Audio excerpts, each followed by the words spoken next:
Hello student, नमस्कार। आपका स्वागत है इस पर्टिकुलर लेक्चर के अंदर में। और मैं हमेशा की तरह उम्मीद करूंगा कि एकदम आप बढ़िया होंगे, मजे में होंगे, तंदुरुस्त होंगे प्यारे बच्चों, और आप अपनी पढ़ाई लिखाई भी बहुत ही अच्छे से कर रहे होंगे। मैं बताता हूं, मैं भी एकदम बढ़िया हूं।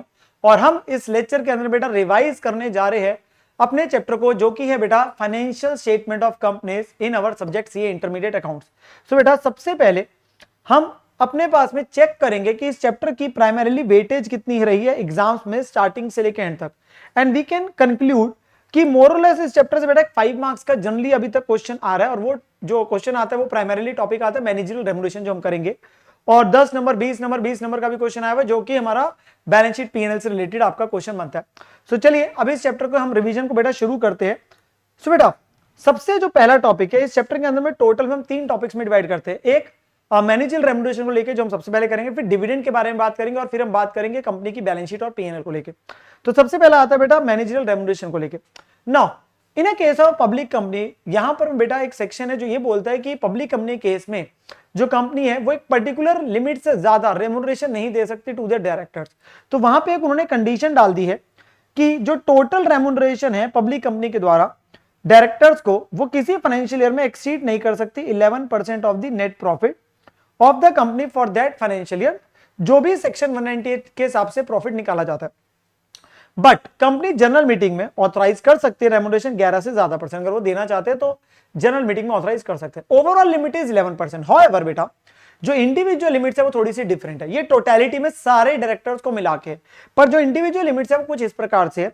जो हमारा WTD है, that is whole time director, MDC और मैनेजिंग डायरेक्टर और मैनेजर, इनके लिए बोला गया है कि अगर ये कंपनी में सिर्फ एक ही है, मतलब मान लीजिए एक ही होल टाइम डायरेक्टर है, एक ही है, तो उस केस में उसको मैक्सिमम हम 5 ही दे सकते हैं। सर ओवरऑल तो आपने 11 बोला था बेटा, ओवरऑल सबको मिला के, पर अगर एक ही है तो उसको 5, और अगर एक से ज्यादा है बेटा तो 10% सबको मिला के बोला गया, 10% सबको मिला के बोला गया, ठीक है ना। फिर आता है बेटा part time director PTD। Part time director की रेम्युनरेशन इस चीज पे बेस्ड है कि कंपनी में होल टाइम पहले से है कि नहीं है। अगर होल टाइम है तो पार्ट टाइम वाले पे जिम्मेवारी कम है, तो उस केस में अगर होल टाइम डायरेक्टर बेटा है तो पार्ट टाइम वाले को मैक्सिमम आप एक ही दे सकते हो। और अगर पार्ट टाइम डायरेक्टर आपके पास, बेसिकली होल टाइम डायरेक्टर अगर आपके पास में नहीं है, तो फिर पार्ट टाइम वाले पे जिम्मेवारी ज्यादा है, पर वो है तो पार्ट टाइम ही ना, तो इसलिए उसकी रेम्युनरेशन 3% है। अब अगर हम देखें 11 कैसे बनता है बेटा, 11 बनता है, ऊपर वाले का मैक्सिमम है 10, और अगर ऊपर वाला आ रहा है बेसिकली होल टाइम डायरेक्टर बन रहा है, तो उस केस में नीचे वाले की मैक्सिमम 1 ही बन सकती है। देयर कांट बी 10+3, क्योंकि 3 तभी आएगा जब ऊपर वाला नहीं होगा। सो इसकी वजह से जो ओवरऑल रेम्युनरेशन है बेटा वो मैक्सिमम कितनी बनती है, 11%, जो सबको मिला के है, ठीक है ना। अब अगली चीज आती है, हमने ये प्रॉफिट्स जो लेने हैं जिसपे परसेंटेज अप्लाई करनी है, वो कैसे आता है बेटा। तो उसके लिए बेटा 2 अप्रोचेस बोली गई है, एक होती है फॉरवर्ड अप्रोच, एक होती है बैकवर्ड अप्रोच। फॉरवर्ड अप्रोच ये कहती है कि हम सीधा सीधा चलेंगे, सही सही चलेंगे। सो जो हमारा बेसिकली जीपी आता है, क्योंकि जीपी में तो आप बेसिकली क्या ले रहे हो, opening stock, purchase, direct expense, closing stock, sales, यही चीजें ले रहे हो, ठीक है ना। उसमें हम क्या कर रहे हैं, हम उसमें सही इनकम ऐड कर देंगे। सही का मतलब वो इनकम जो हमारे को इस पर्टिकुलर टॉपिक के अंदर में अलाउ करेगी कि इन्हीं को लेना है, और उसमें से सही खर्चे माइनस कर देंगे, तो वो आ जाएगा net profit for the purpose of manager remuneration, जिसके ऊपर वो परसेंटेज अप्लाई करनी है। पर there is another approach called a backward approach, जिसमें हम क्या करते हैं, हम सबसे लास्ट वाले नेट प्रॉफिट से चालू कर रहे हैं, जो सबसे लास्ट में आया हुआ, सब कुछ करने के बाद जो कंप्यूटेड है अभी। अब इसमें तो सारे खर्चे, सारी इनकम्स आ चुकी है। अब जो अलाउड खर्चे, अलाउड इनकम से वो तो पहले ही ली जा चुके, तो उसको कुछ नहीं करेंगे, वो सही है। पर जो गलत खर्चे बेटा माइनस हो गए हैं, और जो गलत इनकम्स ऐड हो गई उनको रिवर्स कर देंगे। तो जो गलत इनकम्स इसमें ऐड हुई भी है, क्योंकि उसकी वजह से प्रॉफिट ज्यादा, तो उन्हें माइनस कर देंगे। और जो डिसअलाउड खर्चे इसमें माइनस हो चुके, जिसकी वजह से प्रॉफिट कम हो चुका, उन्हें ऐड बैक कर देंगे। सो आंसर हमारा आ जाएगा ना। दोनों से सेम आता है, आप जिस मर्जी से कर सकते हैं। बकायदा आपको जीपी दिया हुआ, एनपी दिया हुआ और सारा ट्रेडिंग पेरम ला के दिया, तो आप किसी भी अप्रोच से कर सकते हैं, दोनों बेटा आंसर सही होगा। सर पर हमें ये बताइए कौन सी अलाउड है, कौन सी डिसअलाउड है। हाँ बेटा, सो हम अपने पास चेक करने जाते हैं, what are allowed expenses, what are allowed income, what are disallowed खर्चे, व्हाट इज डिसअलाउड इनकम। तो यहां पे सबसे पहले आते हैं बेटा हमारे अलाउड खर्चे। अलाउड खर्चे वो है जिनको परमिसिबल माना गया for the purpose of manager remuneration. तो वो कौन से बेटा, सारे बिजनेस के नॉर्मल खर्चे, कोई सैलरी, रेंट, प्रिंटिंग से, टेलीफोन, ट्रैवलिंग, सब खर्चे आ गए। इंटरेस्ट लोन है। कुछ चीजें ध्यान रखनी है, एक्चुअल खर्चा लेना है, एस्टिमेटेड नहीं लेना। Provisions are not allowed, capital खर्चे आर नॉट अलाउड। तो एक्चुअल खर्चे लेंगे सिर्फ रेवेन्यू वाले। डेप्रिसिएशन अलाउ होगी बेटा as per section 123 of the companies Act, जो रेफरेंस दिया गया डिविडेंड के सेक्शन में, कि जो डेप्रिसिएशन है वो एज पर आपकी शेड्यूल 2 ही माइनस करी जाएगी। शेड्यूल 2 में गिवन है बेटा डेप्शन के आपके पास रेट्स यूजफुल लाइफ को लेके, तो वहीं के हिसाब से मतलब कंपनीज एक्ट की जब बात आ रही है तो डेप्शन हम कंपनीज एक्ट की अलाउ करेंगे ना। अगर आपने कोई और तरीके से निकाल के डाली हुई है पीएल में, हम वो अलाउ नहीं करेंगे, हमें कंपनीज एक्ट वाली चाहिए। कंपनसेशन ब्रीच ऑफ कॉन्ट्रैक्ट के लीगल मतलब परमिसिबल एज पर दी जो उसका एक्ट बना हुआ है उसके हिसाब से। Fixed asset clause, workman compensation again legal as per the workman compensation act. Charitable donation, director fees, ये सारे खर्चे वो जो अलाउड है, ये सारे खर्चे वो अलाउड है।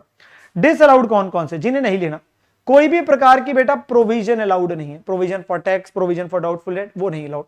कोई भी प्रकार की एप्रोप्रिएशन अलाउड नहीं है, क्योंकि हम प्रॉफिट चाहते हैं बेफे, आपके पास जो नेट प्रॉफिट हम अपने पास चाहते हैं उसमें से कोई रिजर्व में भेजा, कोई डिविडेंड डिक्लेयर किया, वो चीजें नहीं अलाउड है।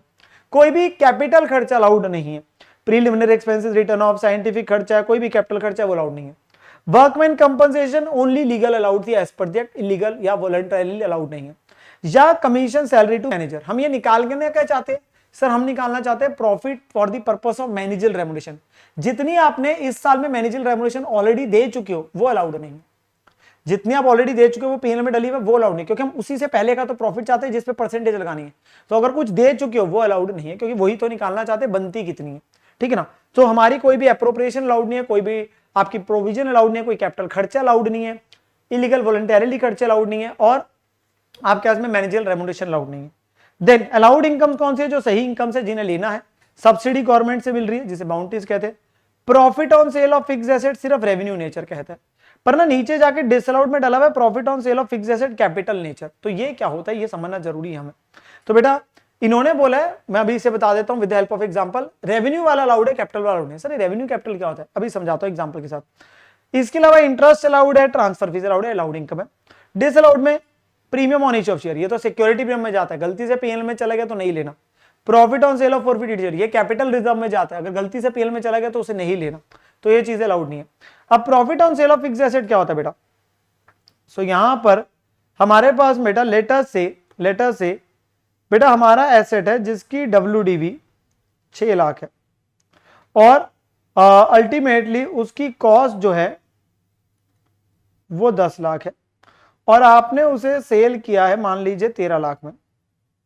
एक एसेट जिसकी ओरिजिनली खरीदा था 10 लाख में, आज वो किताब में दिख रहा है 6 लाख का, और उसे बेचा है 13 लाख में। तो बेटा मेरा टोटल प्रॉफिट कितना हुआ, सर टोटल में प्रॉफिट हुआ उसके बेचने पे 7 लाख, 6 लाख के एसेट को 13 लाख में बेचा। अब हमारा यहाँ पे कॉन्सेप्ट क्या कहता है, जितना उसके ऊपर आज तक हमने डेप्रिसिएशन क्लेम करी है up to the extent of the cost of asset, वो जो प्रॉफिट है विच इज 4 लाख, वो रेवेन्यू नेचर का है, वो अलाउड है। जितना आपने उसको उसकी ओरिजिनल कॉस्ट से भी ऊपर में बेच दिया, जो कि हमारा बनता है 3 लाख का प्रॉफिट, वो कैपिटल नेचर का है और वो अलाउड नहीं है, वो अलाउड नहीं है। तो कौन सा अलाउड है, रेवेन्यू नेचर वाला। कौन सा नहीं अलाउड है, कैपिटल नेचर वाला। हमने जो लेना है 4 लाख लेना है, 3 लाख नहीं लेना। और वो कैसे निकल रहा है, जितना एसेट की ओरिजिनल कॉस्ट तक पे बेचा गया उतने एक्सटेंट का प्रॉफिट जो है वो रेवेन्यू नेचर का, जितना उसकी कॉस्ट से भी ऊपर में बेच दिया वो रेवेन्यू नेचर, वो कैपिटल नेचर का, वो अलाउड नहीं है, जितना कॉस्ट से ऊपर में बेचा। नाउ बेटा इसी से रिलेटेड मैं क्वेश्चन कराता हूं जो बार बार एग्जाम में आ रहा था, 5 मार्क्स का एग्जाम की क्वेश्चन में आप देखेंगे मोरलेस कवर करूंगा यहाँ पे, जिससे एटलीस्ट हमें कॉन्फिडेंस मिल जाएगा। देखिए पेपर वाला भी हो गया और कहीं ना कहीं हमारे पास में कॉन्सेप्ट भी रिवाइज हो गया। तो वही यहाँ पे क्वेश्चन क्या दे रहे, following is the draft PNL दे रहा बेटा ब्राउन लिमिटेड इस साल का, जिसके अंदर में उसने क्या क्या दिया है, balance brought down, balance from trading account. अब बैलेंस फ्रॉम ट्रेडिंग अकाउंट तो बेटा समझ आता है कि वो जीपी है। ये बैलेंस ब्रॉट डाउन क्या हुआ, सर बैलेंस ब्रॉट डाउन हुआ लास्ट ईयर का प्रॉफिट, जो लास्ट, हम तो करंट ईयर की बात कर रहे हैं तो ऑब्वियसली इसे नहीं लेंगे, हम बाद में जब आएंगे। सब्सिडी या profit on sale of forfeited share है। इधर सारे खर्चे दे दिए अलग अलग, और नीचे कह रहे हैं डेप्शन फिक्स्ड एसेट्स पे शेड्यूल 2 के हिसाब से बता रहे कितनी है। कह रहे मैक्सिमम लिमिट्स बता दो रेमुनरेशन के एज पर कंपनीज एक्ट। तो हमें रेमुनरेशन के बारे में बता रहे। कई बार क्या होता है आपको क्वेश्चन जो स्पेसिफिकली देता है, अगर 1 होल टाइम हो 2 होल टाइम हो ऐसे करके देता है, कई बार सीधा मैक्सिमम लिमिट के साथ। अब हमें क्या करना है बेटा, मैं इस क्वेश्चन को आपको दोनों अप्रोच से करा देता हूँ, फॉरवर्ड से भी और बैकवर्ड से भी, क्योंकि दोनों से हो सकता है। तो हम अपने पास बेटा पहले देखते हैं कि जैसे अगर मैं आपसे बात करता हूँ बेटा, हमारे पास में हम चलते हैं बेटा सबसे पहले बैकवर्ड अप्रोच से, या फॉरवर्ड अप्रोच भी कर सकते हैं। सर फॉरवर्ड करा दो पहले। फॉरवर्ड क्या है बेटा, सही। अब सही में क्या है बेटा, हम सही जीपी से चालू होंगे तो ये आएगा 38,15,890, यस सर। सब्सिडी आएगी, यस सर, ये अलाउड है। Profit on sale of forfeited share नहीं है। बैलेंस ब्रॉट डाउन, ये तो सर लास्ट ईयर का, ऐसे थोड़ा लेना है। तो यही दोनों चीज आ रही है, जीपी आ रहा है और सब्सिडी आ रहा है, profit on sale of forfeited share नहीं आएगा। सो ये आपका आया बेटा फॉरवर्ड अप्रोच से 3815,890 और subsidy from the government add हो गया, subsidy from the government add हो गया। Profit on sale of forward share नहीं आएगा। फिर खर्चों में एडमिन खर्चे आएंगे, यस सर। एडवर्टीजमेंट आएगा, यस सर। सेल्स कमीशन आएगा, यस सर। डायरेक्टर फीस आएगा, यस सर। बेटा डायरेक्टर फीस आएगा क्योंकि वो सीटिंग फीस दी जाती है इंडिपेंडेंट डायरेक्टर को फॉर अटेंडिंग बोर्ड मीटिंग। हम यहाँ पे बात कर रहे थे डायरेक्टर रेम्यूनरेशन नहीं आएगा, वो नहीं आएगा, ठीक है ना। इंटरेस्ट ऑन डिबेंचर आएगा, यस सर। तो ये पांचों के पांचों आपके आ जाएंगे। तो ये देख लेते बेटा, ये पांचों के पांचों आ गए। एडमिन खर्चा, advertisement, sales commission, director fees, interest on debenture, पांचों के पांचों आपके पास ये आ गए। पांचों के पांचों माइनस होंगे, पांचों के पांचों माइनस होंगे। मैनेजरियल रेम्यूनरेशन नहीं आएगा।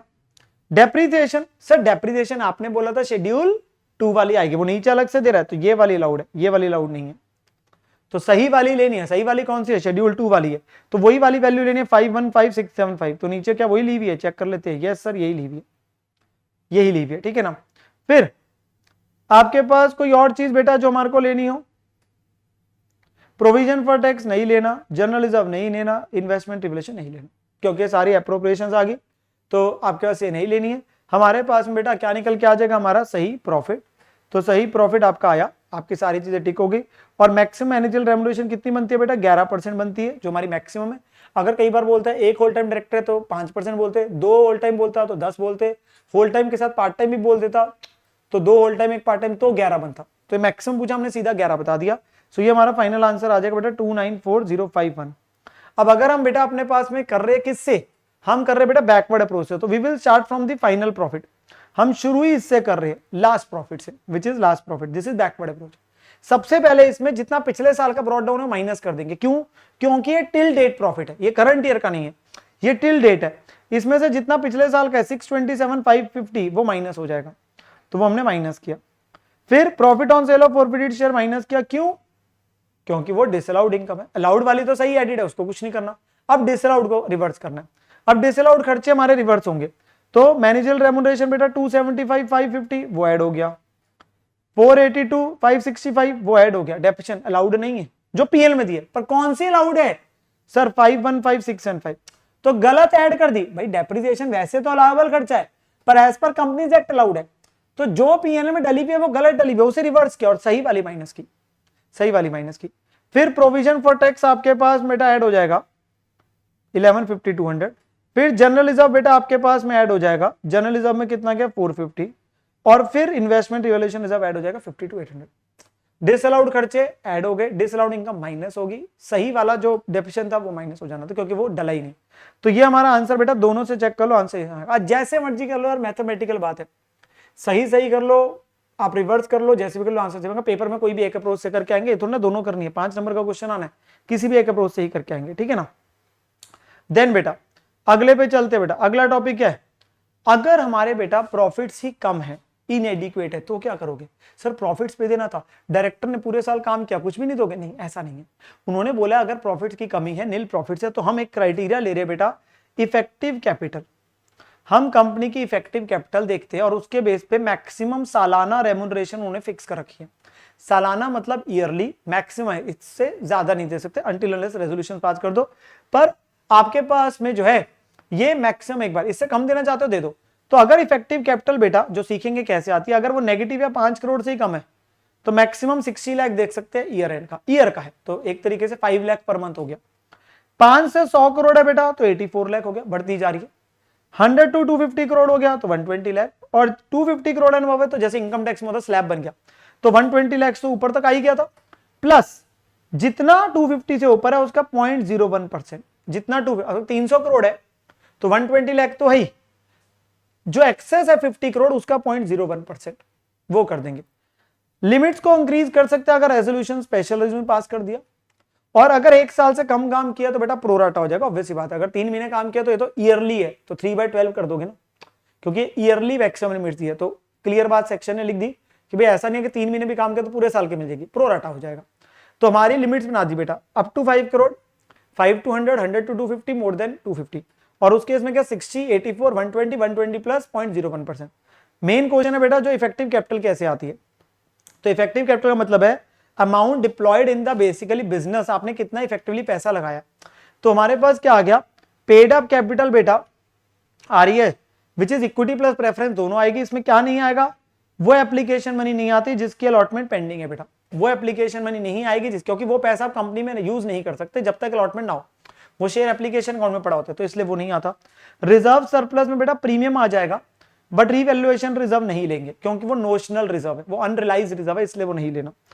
फिर लॉन्ग टर्म बोरिंग्स भी आ जाएगी बेटा, सिर्फ हम ओनर्स फंड की बात नहीं कर रहे, हम लॉन्ग टर्म के हिसाब से बात करें तो कैपिटल तो आ ही रही, रिजर्व भी आ रहे, प्लस आपकी लॉन्ग टर्म बोरिंग्स आ रही है which is debenture, deposit payable after 1 year, ये सारी चीजें आ जाएगी। फायदे ऐड कर रहे तो लॉसेस माइनस कर देंगे, तो लॉसेस माइनस हो गए। कोई प्रीलिमिनरी एक्सपेंस अभी तक बैलेंस शीट में दिख रहा है जैसे राइट ऑफ नहीं किया तो वो माइनस कर देंगे, वो भी लॉस ही है। और इन्वेस्टमेंट्स, कहते हैं इन्वेस्टमेंट सिर्फ तभी माइनस करनी है तभी अगर वो नॉन इन्वेस्टमेंट कंपनी है, क्योंकि नॉन इन्वेस्टमेंट कंपनी वो है जो नॉर्मल कंपनी है जिसका काम इन्वेस्टमेंट करना नहीं है। तो अगर आपने इस बिजनेस का पैसा कहीं और इन्वेस्ट कर दिया, किसी और कंपनी के शेयर डिबेंचर कर लिए, तो इस बिजनेस में तो पैसा नहीं लगाया ना, इसलिए हमने इन्वेस्टमेंट्स को माइनस कर दिया। पर अगर आप इन्वेस्टमेंट कंपनी हो फिर तो आपका नेचर ऑफ बिजनेस यही है, ऑब्जेक्ट क्लॉज में यही डला है कि आपका काम ही इन्वेस्टमेंट करना है, फिर तो आपने बिजनेस पर्पस के लिए डिप्लॉय किया, फिर माइनस नहीं करेंगे। तो कब माइनस करेंगे, अगर वो नॉन इन्वेस्टमेंट कंपनी है। तो क्या निकल के आ जाएगी बेटा हमारी इफेक्टिव कैपिटल, क्या निकल के आ जाएगी इफेक्टिव कैपिटल बेटा, ठीक है ना। इससे रिलेटेड भी बेटा एक एग्जाम का क्वेश्चन देख लेते हैं जो आया हुआ है। फॉलोइंग एक्सट्रैक्ट दे रखा है बेटा प्रभात लिमिटेड का, एक नॉन इन्वेस्टमेंट कंपनी है, बैलेंस शीट दे रहा है 31 मार्च 22 की, जिसके अंदर में बेटा उसने हमें दे रखा है लायबिलिटीज के अमाउंट दे रखे है अलग अलग करके, नीचे रिजर्व सरप्लस है, सारी चीजें। शेयर सस्पेंस जो ऊपर दिया हुआ है उसने बोला है इसके अंदर वो एप्लीकेशन मनी है जिसकी अलॉटमेंट अभी तक नहीं हुई है, तो ऑब्वियसली वो नहीं लेंगे, अभी मैंने बोला था ना। कह रहे इफेक्टिव कैपिटल बताओ, वुड योर आंसर भी डिफरेंट अगर वो इन्वेस्टमेंट कंपनी हो। तो बेटा ऑब्वियसली एक बात समझना, नॉर्मल कोर्स में कंपनी हमेशा नॉन इन्वेस्टमेंट है, इन्वेस्टमेंट होना एक स्पेसिफिक केस है। तो क्वेश्चन विल टेल यू कि ये कंपनी इन्वेस्टमेंट कंपनी है, तो इसने दोनों ही पूछ लिए कि इन्वेस्टमेंट नॉन इन्वेस्टमेंट, तो आप पैरेलल इक्वलनर फॉर्म में बना लेंगे कि अगर वो नॉन इन्वेस्टमेंट है तो क्या करेंगे, अगर वो इन्वेस्टमेंट है तो क्या करेंगे। और फर्क सिर्फ लास्ट में आता है, इन्वेस्टमेंट जब माइनस करना होता है, बाकी सब सेम चलता रहता है, ठीक है ना। तो सबसे पहले क्या हमारे पास में इशू सब प्रेफरेंस आएगी, यस सर, इक्विटी आएगी, यस सर। बेटा कई बार क्वेश्चन में ऑथराइज दे रखी होती है, वो नहीं लेनी होती, issued subscribe called and paid up लेनी है, जो पेड अप है वो लेनी है, कितना पैसा लगा हुआ है। सस्पेंस अकाउंट नहीं आएगा, तो ये दोनों चीजें आ गई थी 30 और 192, तो दोनों ही आ गई। फिर शेयर सस्पेंस तो नहीं आएगा, वो एप्लीकेशन बनी थी जिसकी अलॉटमेंट पेंडिंग है। सिक्योरिटी में आएगा, कैपिटल जब में टोटल में 3 लाख तो रिवैल्यूएशन है, तो कितना ही लोगे सर, सिर्फ 90 लेंगे क्योंकि रिवैल्यूएशन नहीं लेना, रिवैल्यूएशन नहीं लेना, तो 1 लाख आ जाएगा और 90,000 आ जाएगा, तो 90,000 भी आ गया और 1 लाख भी आ गया, ठीक है ना। देन फिर डिवेंचर्स आएंगे, यस सर, पब्लिक डिपॉजिट्स आएंगे, यस सर, दोनों आ जाएंगे। पब्लिक डिपॉजिट हम यही मानेंगे भाई पेबल आफ्टर 1 ईयर है, फिर तो आएगा, ये आएगा पक्का, अंटिल अनलेस वो शॉर्ट टर्म ना लिख दे। सो 130 भी आएगा और 740 भी आएगा, दोनों ही आ गए, ठीक है ना। देन क्रेडिटर्स आएंगे, नो सर, शॉर्ट टर्म हो गया। Cash credit loan from SBI short term दे रहा है बेटा, इसलिए नहीं आएगा, लॉन्ग टर्म होता तो पक्का आता, लॉन्ग टर्म होता तो पक्का आता। इन्वेस्टमेंट इन शेयर डिबेंचर्स और पीएनएल का डेबिट बैलेंस, बेटा पीएनएल का डेबिट बैलेंस क्या है, लॉस, माइनस हो जाएगा, और इन्वेस्टमेंट सिर्फ एक केस में माइनस होगी। सो 30-50 तो आपके पास दोनों केस में माइनस हो गया। इन्वेस्टमेंट सिर्फ कब माइनस हो रही है, अगर नॉन इन्वेस्टमेंट है, यहां नहीं माइनस हो रही, क्योंकि इन्वेस्टमेंट कंपनी में तो उसका पर्पस ही है, इसलिए माइनस नहीं होगा। तो हमारी क्या निकल के आ गई बेटा, इफेक्टिव कैपिटल ये आ गई। और अगर हमें रेम्यूनरेशन कोई पूछेगा तो बेटा दोनों की वैल्यू, फर्क सिर्फ इन्वेस्टमेंट्स का है, दोनों की वैल्यू बेटा अप टू 5 करोड़ है, दोनों की वैल्यू अप टू 5 करोड़ है, 5 करोड़ से कमी है ना, तो मैक्सिमम कितनी बनती है रेम्यूनरेशन, 60 लाख पर एनम। अगर मैं स्लैब वाइज देखूं तो स्लैब वाइज के हिसाब से बेटा आपके पास में ये लिमिट थी हमारी, और इसमें दोनों की वैल्यू 5 करोड़ से कमी बैठ रही है, तो अल्टीमेटली 60 लाख पर एनम ही बैठती है, 60 लाख पर एनम ही आपके पास में बैठेगी जो हमारी वैल्यू बनती है, ठीक है ना। सो ये हमारा क्या हो जाएगा बेटा, क्वेश्चन क्या हो जाएगा, कंप्लीट हो जाएगा, इससे रिलेटेड भी, और ये टॉपिक पूरा रिवाइज हो जाता है। अगला आता है बेटा हमारे पास में concept of dividend. Concept of dividend, बेटा कंपनी डिविडेंड कब दे सकती है, सर कंपनी डिविडेंड तभी दे सकती है जब उसको प्रॉफिट्स होंगे। डिविडेंड क्या होता है, distribution of profit to the shareholders. पहले किसको देते हो सर, प्रेफरेंस वालों को, जो उनको देना फिक्स रेट देना, उसके बाद किसको दोगे, इक्विटी वालों को, जितना आप देना चाहो। डिविडेंड की अगर क्वेश्चन में परसेंटेज दी है तो वो अप्लाई होगी बेटा generally on the paid up capital, जितना पैसा उन्होंने लगाया हुआ, जितना पैसा, तो जनरली उस पर कैलकुलेट। डिविडेंड तब तक नहीं दे सकते जब तक प्रॉफिट्स ना हो। डिविडेंड हम फ्री रिजर्व से दे सकते हैं जिनसे प्रॉफिट बांटा जा सकता है। हम ये नहीं कह सकते कि हमने कैपिटल वापस करी बाय वे ऑफ डिविडेंड, हम डिविडेंड दे रहे हैं जो प्रॉफिट्स कमाया उसको, हम ये नहीं कह रहे आपका कैपिटल का पैसा वापस कर रहे हैं। डिविडेंड शेयर होल्डर्स को देते हैं, पहले प्रेफरेंस वालों को, जनरली किस पे कैलकुलेट होता है, पेड अप पे, called up minus called in. कोई डिविडेंड कॉल से एडवांस पे नहीं होता, कोई डिविडेंड कॉल से एडवांस पे नहीं होता। कंपनी तब तक डिविडेंड नहीं दे सकती बेटा जब तक उसके पिछले सालों के लॉसेस और जितनी डेप्शन अभी तक प्रोवाइड फॉर अनएब्जॉर्ब डेप्शन जो बोलते हैं, जो अभी तक हमारी लॉसेस से सेटअप नहीं हो पाई, वो जब तक प्रॉफिट से ना एडजस्ट हो जाए, मतलब you have the profits after adjusting the previous year losses, तब आप अपने पास में देने का सोच सकते हैं। अगर बेटा हमारे पीएनएल में बैलेंस कम है, प्लीज समझेंगे, अगर हमने पीएनएल में बैलेंस कम है, हमने कम कमाया और हम ये चाहते हैं कि हम डिविडेंड तो देना चाहते हैं, हमारे पास रिजर्व्स पड़े, free reserve which is general reserve, revenue reserve में पड़ा है, तो बेटा रिजर्व्स में भेजने के समय जिन सालों में प्रॉफिट हुआ तो कोई कंडीशन नहीं है, पर कहता है अगर फ्री रिजर्व से पैसा निकालना चाहते हो ना तो थोड़ी सी कंडीशन मीट करनी पड़ेगी, थोड़ी सी कंडीशन मीट करनी पड़ेगी। अगर वो कंडीशन पूरी करोगे तो ही जनरल रिजर्व, रेवेन्यू रिजर्व से अमाउंट यूज कर पाओगे। अगर पीएनएल में कम पड़ रहा है, और वो कंडीशंस क्या है, 3 कंडीशंस है अगर रिजर्व से अपने पास में देना चाहते हो, तीनों पूरी होनी चाहिए, ऑल, नहीं तो कम देना पड़ेगा। पहली कंडीशन क्या है, डिविडेंड का रेट एक्सीड नहीं कर सकता पिछले 3 सालों की एवरेज से, तो पिछले तीनों सालों की जितनी एवरेज है उससे ज्यादा नहीं दे सकते। सर ये कभी भी नहीं सकते, नहीं बेटा, आपने ज्यादा कमाया इस साल, प्रॉफिट बहुत ज्यादा है, दे दो 20% दो, 30 दे दो, पिछले साल 10 दिया था, सब 20। ये कब लग रहा है, अगर हमने कम प्रॉफिट कमाया और हम रिजर्व से निकालना चाहते हैं।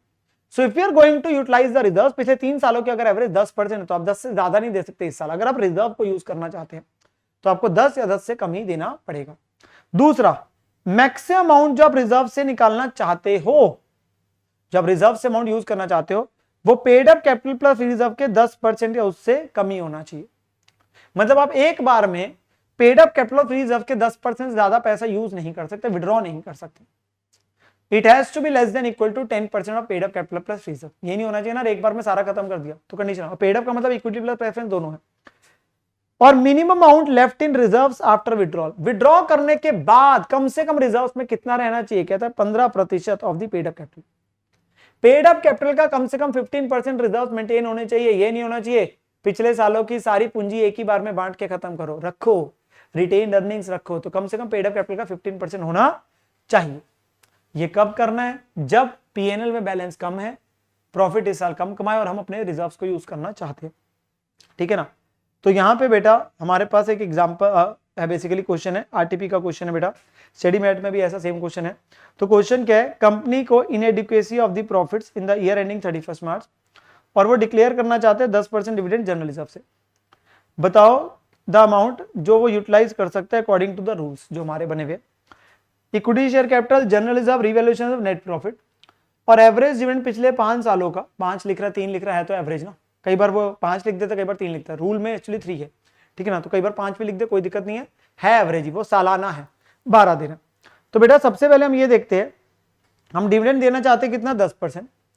अब 50 लाख का 10% बनता है 5 लाख, पड़ा कितना है, सिर्फ 142,500, तो पड़ा है 142,500, देना चाहते हो आपके पास में 5 लाख, तो शॉर्टफॉल होगी ना, तो कितना अमाउंट रिजर्व से निकालने का सोच लो, 357,500, क्योंकि we want to declare dividend of 5 lakh, however we are having profits of only 142,500, तो शॉर्टफॉल आ गई कितने की, 357,500 की बेटा, ठीक है ना। अब ये शॉर्टफॉल कैसे मीट होगी, सर रिजर्व से निकालेंगे जो 25 लाख रिजर्व में पड़े। रिवैल्यूएशन, कैपिटल रिजर्व, सिक्योरिटी भी हैज नो रोल, हम बात कर रहे हैं सिर्फ जनरल रिजर्व, रेवेन्यू रिजर्व की, जो फ्री रिजर्व है उसी से देख सकते हैं ना।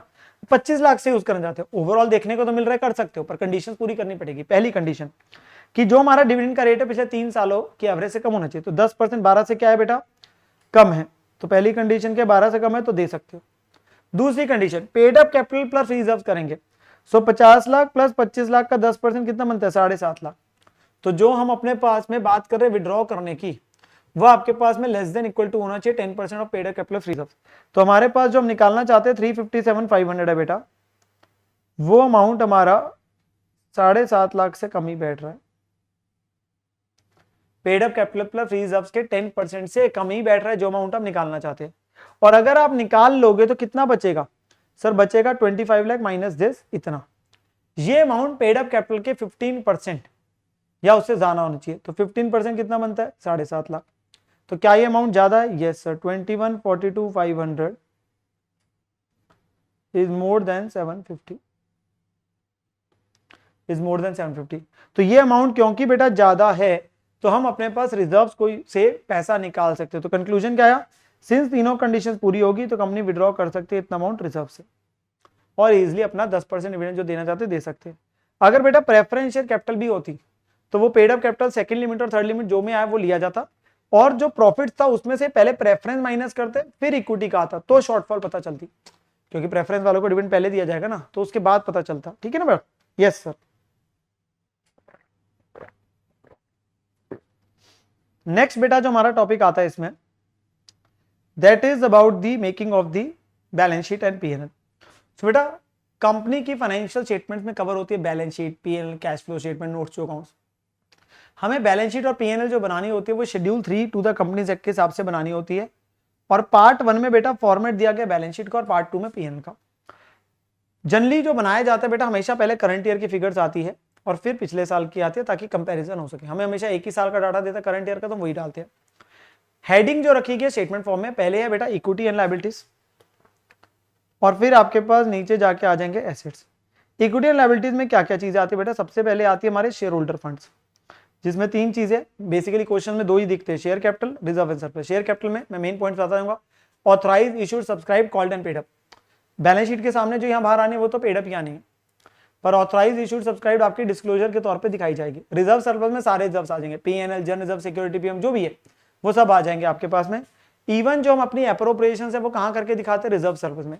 कंपनी केस में बेटा कोई पीएनएल अप्रोप्रिएशन अकाउंट नहीं बनता, मैं एक एग्जांपल से भी आपको दिखा दूंगा, वो सब रिजर्व एंड सरप्लस में दिखाया जाता है। अगर बाय चांस हमारा लॉस भी है तो भी वो एसेट साइड में नहीं जाता, वो यहीं आता है। अगर हमारा टोटल भी नेगेटिव आ गया तो भी वो बेटा यहीं पे दिखाया जाता है, वो एसेट साइड में नहीं जाता। तो मतलब अब पीएनएल कोई एसेट साइड में नहीं दिखता, वो यहीं दिखता है एज अ माइनस आइटम। फिर money received against share warrant, एक स्पेसिफिक आपके पास चीज रहती है। कोई शेयर एप्लीकेशन मनी पड़ी है जो पेंडिंग अलॉटमेंट है जैसे ऊपर, जिसको हम कंसीडर नहीं करते थे इफेक्टिव कैपिटल के लिए, वो आ जाता है। फिर 2 है, एक नॉन करंट है बेटा, एक करंट है। नॉन करंट वो है जो 1 साल के बाद पेबल है, करंट वो है जो विद इन 1 ईयर है। वैसे it is not 1 year, it is actually the operating cycle as well. तो अगर ऑपरेटिंग साइकिल 12 महीने से ऊपर होता है बेटा तो हम उसको लेते हैं। मान लो अगर 15 महीने ऑपरेटिंग साइकिल है तो 15 महीने is the defining term for deciding weather कोई चीज करंट है कि नॉन करंट है। पर अगर ऑपरेटिंग साइकिल नहीं पता या 12 महीने से कम है तो मिनिमम 12 महीने हम लेते हैं, कम से कम 12 तो लेना ही लेना है डिसाइड करने के लिए करंट और नॉन करंट। नॉन करंट में ध्यान देने वाली बात बेटा, लॉन्ग टर्म बोरिंग है, डिबेंचर्स, लोन जो भी है वो सारे दिख जाते हैं। Deferred tax liability by chance long term provision है, अदर लॉन्ग टर्म लायबिलिटी है। करंट में शॉर्ट टर्म बोरिंग है जो ली ही 1 साल से कम पीरियड के लिए। इवन जितनी इंस्टॉलमेंट्स लॉन्ग टर्म बोरिंग की पेबल विद इन 1 ईयर है, जितनी इंस्टॉलमेंट्स आपकी लॉन्ग टर्म बोरिंग की जो पेबल विद इन 1 ईयर है बेटा, वो भी कहां दिखती है आपके पास में? शॉर्ट टर्म बोरिंग के अंदर में। वो भी कहां दिख रही होती है बेटा? शॉर्ट टर्म बोरिंग के अंदर में। सो हमारे पास में जो चीज आती है बेटा, current मैच्योरिटीज of the long term borrowing, वो सेपरेटली यही दिखते हैं शॉर्ट टर्म में, and not under other current. पहले किस टाइम पे अदर करंट लायबिलिटी में दिखाते थे? जो लोन लिया तो लंबे समय के लिए, पूरी पेमेंट तो 5 साल बाद करनी है, पर थोड़ी सी पेमेंट अगले 1 साल में करनी है। मान लो 10 लाख में से 1 लाख अगले 1 साल में देना, तो वो जो 1 लाख है वो दिखेगा शॉर्ट टर्म बोरिंग में, और जो बाकी 9 लाख है वो दिखेगा लॉन्ग टर्म बोरिंग में। पहले से 1 लाख को हम अदर करंट लायबिलिटी में दिखाते थे, अब शॉर्ट टर्म में आता है, तो शॉर्ट टर्म में दोनों चीज आ जाती है। ठीक है ना? फिर आपके पास ट्रेड पेबल है, अदर करंट लायबिलिटीज है, डिविडेंड पेबल है, आउटस्टैंडिंग एक्सपेंसेस, आउटस्टैंडिंग है, सब यहीं आता है। Short term provision, provision for tax, provision for आपका डाउटफुल डेट भी दिखा सकते हो, जनरली हम डेट में से माइनस करते हैं तो प्रोविजन फॉर टैक्स यहाँ पे आ जाता है। ठीक है? फिर एसेट्स में है नॉन करंट और करंट। नॉन करंट में क्या है? पीपी एंड इंटेंजिबल, टेंजिबल और इंटेंजिबल हो गया। पीपी इंटेंजिबल कैपिटल डब्ल्यूआईपी जो इसका बन रहा होता है अभी बन के तैयार नहीं हो, और एक जो इसका बन रहा है बन के तैयार नहीं हो, वो अंडर डेवलपमेंट हो गया। नॉन करंट इन्वेस्टमेंट है जो लंबे समय के लिए करी गई है, कोई deferred tax asset, long term advances और अदर। करंट एसेट में क्या क्या? करंट जो है विद इन 1 ईयर के लिए, इन्वेंट्रीज, ट्रेडर है बेसिकली तो एक ही प्रकार का स्टॉक होता है, स्टॉक इन ट्रेड। मैन्युफैक्चरर है तो 3 प्रकार का स्टॉक होता है, raw material, WIP, finish goods. Even loose tools को हम यहाँ दिखा सकते हैं, मानते हुए कि वो बेसिकली मान लीजिए पीपी की डेफिनेशन को फुलफिल नहीं कर रहे, तो वो डिपेंड करता है। अगर वो फिक्स एसेट की डेफिनेशन को फुलफिल कर रहे हैं पीपी की, तो वो पीपी में चले जाएंगे ऊपर, नहीं कर रहे तो इन्वेंट्री में आता है जो लूज टूल्स वगैरह होते हैं। ट्रेड रिसीवेबल बेटा, डेटर्स बी आर, इसमें एजिंग दिखा देते हैं आपके, जितने वो 6 मंथ से ज्यादा बोलते हैं अलग से तो सेपरेट दिखा दो, वो डिस्क्लोजर्स की बात आती है। कैश एंड कैश इक्विवेलेंट में कैश और बैंक है। बैंक में बेटा क्या होता है, अगर कोई शेड्यूल बैंक के साथ है तो हम दिखाते हैं कि कितना शेड्यूल बैंक के साथ पड़ा है, कितना अदर्स के साथ है, नॉन शेड्यूल के साथ। शॉर्ट टर्म लोन एडवांस, कोई अदर करंट एसेट्स अगर दे रहे, तो अब ये है कि फॉर्मेट तो ये है, कोई इसकी करंट और नॉन करंट की इनर क्लासिफिकेशन नहीं भी याद रखिए कोई दिक्कत नहीं। मतलब अगर आप इन्वेंट्री पहले लिख देंगे, करंट इन्वेस्टमेंट आपने लिख देंगे, not a problem, that is not, but main sequence पहले होनी चाहिए। मतलब इक्विटी लायबिलिटी से पहले शेयर होल्डर फंड ही आना चाहिए, फिर अगर share application money pending allotment है, फिर नॉन करंट, फिर करंट, और इधर पहले नॉन करंट एसेट फिर करंट एसेट, इतना होना चाहिए, इतना होना चाहिए। फिर आपके पास बेटा कुछ होती है कॉन्टिजेंट लायबिलिटीज एंड कमिटमेंट, जो बेसिकली क्या है, जो आउटसाइड दी बैलेंस शीट दिखती है, जो बैलेंस शीट का पार्ट नहीं, क्योंकि लायबिलिटीज पता नहीं पे करनी पड़ेगी कि नहीं पे करनी पड़ेगी, इनका पता नहीं है अभी। They are actually dependent on the happening और non happening of certain uncertain future event, जो हमारे कंट्रोल में नहीं होता है, ठीक है। तो जैसे क्लेम कोई अगेंस्ट दी कंपनी है, नॉट एक्नॉलेज, कोई केस चल रहा है जी अभी तक, उसका कोई आउटकम नहीं है, वो आ गया। आपने कोई गारंटी दी हुई है बैंक वगैरह को किसी थर्ड पर्सन के बिहाफ पे, तो अगर उसने कल को पैसे दे दिए तो फिर नहीं आपको देने पड़ेंगे ना, नहीं देगा तो देने पड़ेंगे। फिर प्रेफरेंस शेयर का जो डिविडेंड इकट्ठा हुआ है, तो क्यूमुलेटिव वालों का इकट्ठा होता रहता है, जब तक नहीं पे करते तो वो कॉन्टिजेंट में आता है, क्योंकि अगर प्रॉफिट होगा तो देना पड़ेगा अगले सालों में। Estimated amount of contracts remaining to be executed on capital account and not provided for. तो बेसिकली फिक्स एसेट वगैरह बनाने का बेसिकली आपका मान लीजिए कोई कॉन्ट्रैक्ट हो चुका है कि आप हमें फिक्स एसेट बना के देंगे, ऑर्डर वगैरह प्लेस हो चुका है, कॉन्ट्रैक्ट हो चुका है, सो उतना आप दिखा देंगे, वो कमिटमेंट होगी एक तरीके की, वो आपको फिक्स एसेट देगा, आपको पैसे देने पड़ेंगे, तो कॉन्ट्रैक्ट हो चुका है। अभी आया नहीं है फिक्स एसेट, क्योंकि अगर आ ही चुका होता, बिल ही आ जाता, फिर तो वो रिकॉर्ड ही रहता, आया नहीं है, पर आपकी कमिटमेंट होगी उसको, ठीक है ना। Uncalled liability on the shares and other investment partly paid. आपने किसी कंपनी के शेयर्स खरीदे हुए, आज तक उन्होंने 10 में से 6 ही मंगाए हैं, तो जो बाकी 4 रुपए वो यहाँ आ जाएंगे, बाकी 4 रुपए बेटा यहाँ पे आ जाएंगे, क्योंकि कल को वो कंपनी ने अगर मंगाए बाकी 4 आपको देने पड़ेंगे, तो वो आ गया। Bill discounted not yet mature, A ने बी के ऊपर बिल ड्रॉ करा, ए लिमिटेड ने बी लिमिटेड के ऊपर मान लीजिए, अब ए ने वो बिल जो है डिस्काउंट करा लेता बैंक से, जब तक ड्यू डेट नहीं आती तब तक वो कॉन्टिजेंट में, और कल को अगर बी लिमिटेड ने बैंक को पैसे नहीं दिए तो बैंक वाले तो ए लिमिटेड से पैसा ले लेंगे ना, वो आ गया। और इसके अलावा अगर कोई है तो ये बैलेंस शीट में नीचे ही दिखते हैं, इनका कहीं रोल नहीं। बेटा जो पीएनएल है that is under part 2। PNL में क्या डल रही है, फिगर्स करंट ईयर की और फिर प्रीवियस की, ये फॉर द ईयर बेसिकली बन रहा होता है, ठीक है ना। पार्ट 2 के अंदर आता है, सबसे पहले आता है revenue from operation which is your sales, जो मेन इनकम है जो आप काम कर रहे हैं, और अदर इनकम यहाँ पे आ गई, कोई इंटरेस्ट डिविडेंड ऐसी चीजें मिल रही है वो यहाँ पे आ जाएंगी, टोटल हो जाएगा इनकम का, वो आ गया। खर्चों में बेटा क्या करना है, कॉस्ट ऑफ मटेरियल कंज्यूम, ये सिर्फ रॉ मटेरियल का है, और ये क्या रहा है, opening stock plus purchases minus closing stock, ये सिर्फ बेटा रॉ मटेरियल का है, applicable only to manufacturer, only to manufacturer, ठीक है ना। चाहे इवन इससे रिलेटेड डायरेक्ट एक्सपेंस वो भी यहाँ डाल सकते हो, ठीक है। Purchases of stock in trade, ये ट्रेडर की परचेज आ गई, रॉ मटेरियल मैन्युफैक्चरर क्या खरीदता है, रॉ मटेरियल वो ऊपर आ गया, उसकी तो सीधा कंजम्पशन डाल दी, ट्रेडर की परचेज आ गई। अब चेंज इन इन्वेंट्री आएगा बेटा फिनिश गुड्स का और डब्ल्यूआईपी का, ये मैन्युफैक्चरर में, क्योंकि उसका 3 प्रकार की इन्वेंट्री होती है, raw material, WIP, finish goods. Raw material तो ऊपर आ गया, डब्ल्यूआईपी और फिनिश गुड्स की डालनी है, और ट्रेडर का भाई ओपनिंग और क्लोजिंग स्टॉक का इफेक्ट डालना है, which is stock in trade. अब यहाँ पे बेटा क्योंकि इसे खर्चे वाली साइड दिखा रहे हो, तो ये opening stock minus closing stock आता, क्योंकि आप इस वैल्यू को कौन सी साइड दिखा रहे हो, एक्सपेंस वाली साइड दिखा रहे हो। इनकम वाली साइड होता ना तो क्लोजिंग माइनस ओपनिंग होता, ठीक है ना, तो ऐसे आ रहा है। इंप्लॉई बेनिफिट में आ गया सैलरी वेजेस, ये चीज आ गई। फाइनेंस कॉस्ट में इंटरेस्ट ऑन डिबेंचर वगैरह का, बैंक लोन का इंटरेस्ट है, ये चीज आ गई। डेप्रिसिएशन का खर्चा आ गया पीपी पे, और एमोर्टाइजेशन का इंटेंजिबल पे, और बाकी जितने भी खर्चे सारे हो गए। टोटल खर्चे करेंगे ना बेटा आपने, उसके बाद ये पूरा फॉर्मेट है, आपको नहीं ऐसा करना, आपको सिर्फ निकालना है profit before tax, tax minus के आफ्टर टैक्स आ गया। जितनी भी चीजें ये अलग अलग अकाउंटिंग स्टैंडर्ड जो एडवांस अकाउंट में करते हैं उसके बेस पे बेटा, तो वो डिफरेंट अकाउंटिंग स्टैंडर्ड की वजह से डिस्क्लोजर रिक्वायरमेंट से शेड्यूल 3 की हमारे क्वेश्चन में लागू नहीं होती, हम तो सीधा निकालते हैं पीबीटी, टैक्स माइनस किया और आपका आता है प्रॉफिट आफ्टर टैक्स आ जाता है बेटा। पर बेटा यहां पर में हम जब क्वेश्चन करते हैं तो हमें ध्यान रखना है आपका, क्योंकि पीएनएल खत्म हो जाता है बेटा कहां पे, हमारा पीएनएल बेटा खत्म हो जाता है प्रॉफिट आफ्टर टैक्स पे, बट इसके बाद जो एप्रोप्रिएशंस होती है वो कैसे दिखाई जाती है बेटा, उन्हें समझते हैं वो कैसे प्रेजेंट करी जाती है। तो बेटा मान लीजिए कंपनी का प्रॉफिट साल का 20 लाख आया पीएनएल से, पहले से पड़ा 3 लाख का प्रॉफिट पिछले साल का, शेयर कैपिटल 50 लाख है, डिविडेंड 10% डिक्लेयर किया और रिजर्व में भेज रहे हो 5%, तो यहाँ 2 एप्रोप्रिएशन है, एक रिजर्व में भेज रहे हो, एक डिविडेंड डिक्लेयर किया। अब इसे प्रेजेंट कहां करते हो बेटा, फर्म में पीएनएल एप्रोप्रिएशन अकाउंट बनता है, यहाँ कोई अकाउंट नहीं बनता, यहाँ स्टेटमेंट फॉर्म में रिजर्व सरप्लस में दिखाया जाता है। तो वहीं पे जाएंगे, वहीं पे लिखेंगे पीएनएल ऑब्लिक सरप्लस, पहले से पड़ा 3 लाख, इस साल कमाया 20 लाख, यही एप्रोप्रिएशन माइनस कर देंगे और इसके सेकंड इफेक्ट दे देंगे। तो जर्नलिज्म में भेजा कितना, 1 लाख। बेटा जब भी जर्नलिज्म में भेजेंगे एज अ परसेंटेज वो हमेशा करंट ईयर के प्रॉफिट की होगी, क्योंकि प्रॉफिट का भेज रहे हो, तो 20 लाख का 5% करंट ईयर का। सर पिछले साल का नहीं लेंगे यार, पिछले साल का तो सारी एप्रोप्रिएशन करने के बाद है, तो पिछले साल अगर किया होगा वो जा चुका होगा, करंट ईयर का करना है। और डिविडेंड जो होता है बेटा वो हमेशा पेड अप कैपिटल का होगा। तो इक्विटी कैपिटल है आपकी 50 लाख, उसका 10% 5 लाख। देते तो तभी है जब प्रॉफिट से, देना प्रॉफिट में से, पर परसेंटेज किस पे लगती है, कैपिटल पे। तो आपका ये पीएनएल का बैलेंस बच गया। और जो ये रिजर्व भेजा है, ये जनरल रिजर्व यही अप्रोप्रिएशन में, तो रिजर्व एंड सरप्लस में तो दिखना है, पहले से अगर होगा तो वो भी ऐड हो जाएगा ना। तो 1 लाख यहाँ गया। सर ये जो 5 लाख है इसका सेकंड इफेक्ट कहां जाएगा, बेटा 5 लाख चला जाएगा आपका अदर करंट लायबिलिटी में, डिविडेंड पेबल। डिविडेंड पेबल का सेकंड इफेक्ट कहां आएगा, आपका अदर करंट लायबिलिटी में। नाउ बेटा कुछ हमारी ऐसी चीजें एडजस्टमेंट जो हमें पता होनी चाहिए before we actually think of making the final account, बहुत बेसिक है एज पर शेड्यूल 3। तो मान लो सैलरी दी है 50 की और सैलरी पेबल है 20, आउटस्टैंडिंग सैलरी एडजस्टमेंट्स में दी है। तो इफेक्ट क्या होते हैं दो, सर खर्चा बढ़ता है, आउटस्टैंडिंग बैलेंस शीट में आता है।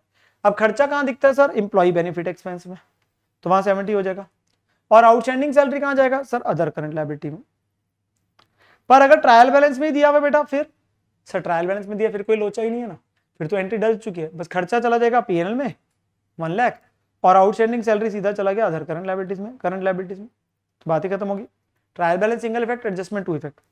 फिर मशीनरी के ऊपर 1 लाख के नीचे डेप्शन दे दी 10%, तो 2 इफेक्ट, डेप्रिसिएशन खर्चा डलेगा डेप्शन एंड अमोर्टाइजेशन के नाम का 10%, और एसेट बैलेंस शीट में क्या हो जाएगा, कम हो जाएगा, पीपी में आ जाएगा 90। पर अगर डेप्शन ट्रायल बैलेंस में दी हुई है बेटा, फिर तो एंट्री डल चुकी है, मशीनरी ऑलरेडी कम हो चुकी है, डेप्रिसिएशन डल चुकी है, वो पीएनएल में गई, और पीपी जो है वो सीधा कितना ही दिखेगा 150 के नाम से, क्योंकि ऑलरेडी वैल्यू कम हो चुकी है ऑलरेडी, तभी तो डेप्शन ट्रायल बैलेंस में दिख रहा है।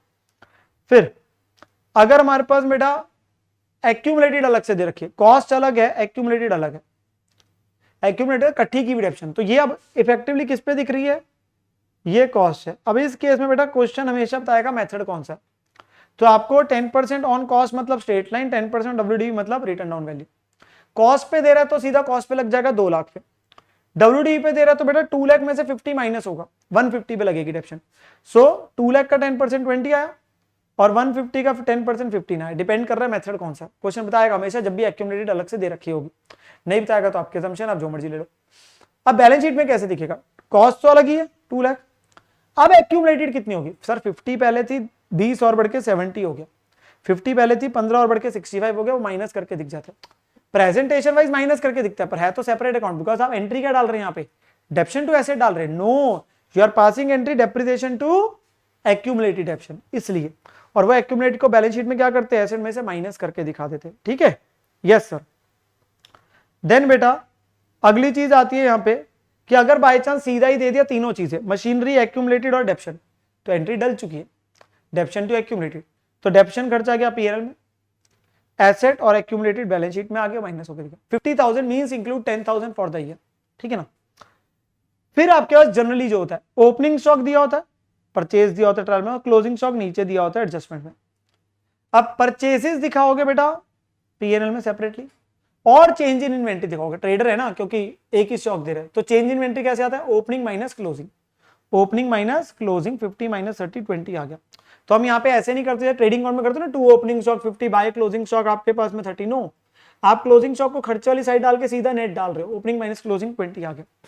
और जो क्लोजिंग स्टॉक है वो कहां दिख जाता है सर, करंट एसेट्स में दिख जाता है हमारे पास में, दैट इज 30,000 इन्वेंट्री जो है। क्लोजिंग स्टॉक के 2 इफेक्ट हो गए, उनके सिंगल इफेक्ट हो गए। बाय चांस बेटा अगर हमारे पास में यहां पे ट्रायल बैलेंस में ध्यान समझेंगे, अगर क्लोजिंग स्टॉक पहले से दिया हुआ तो बेटा जो परचेजेस है फिर वो एडजस्टेड कहलाई जाती है, क्योंकि एंट्री डल चुकी है क्लोजिंग स्टॉक टू परचेजेस, तो उसमें ओपनिंग और क्लोजिंग के एडजस्टमेंट आ चुकी है, तो वो opening plus purchase minus closing है, तो उसे हम नाम बोलते हैं एडजस्टेड परचेज। अब क्लोजिंग स्टॉक सीधा बैलेंस शीट में जाएगा।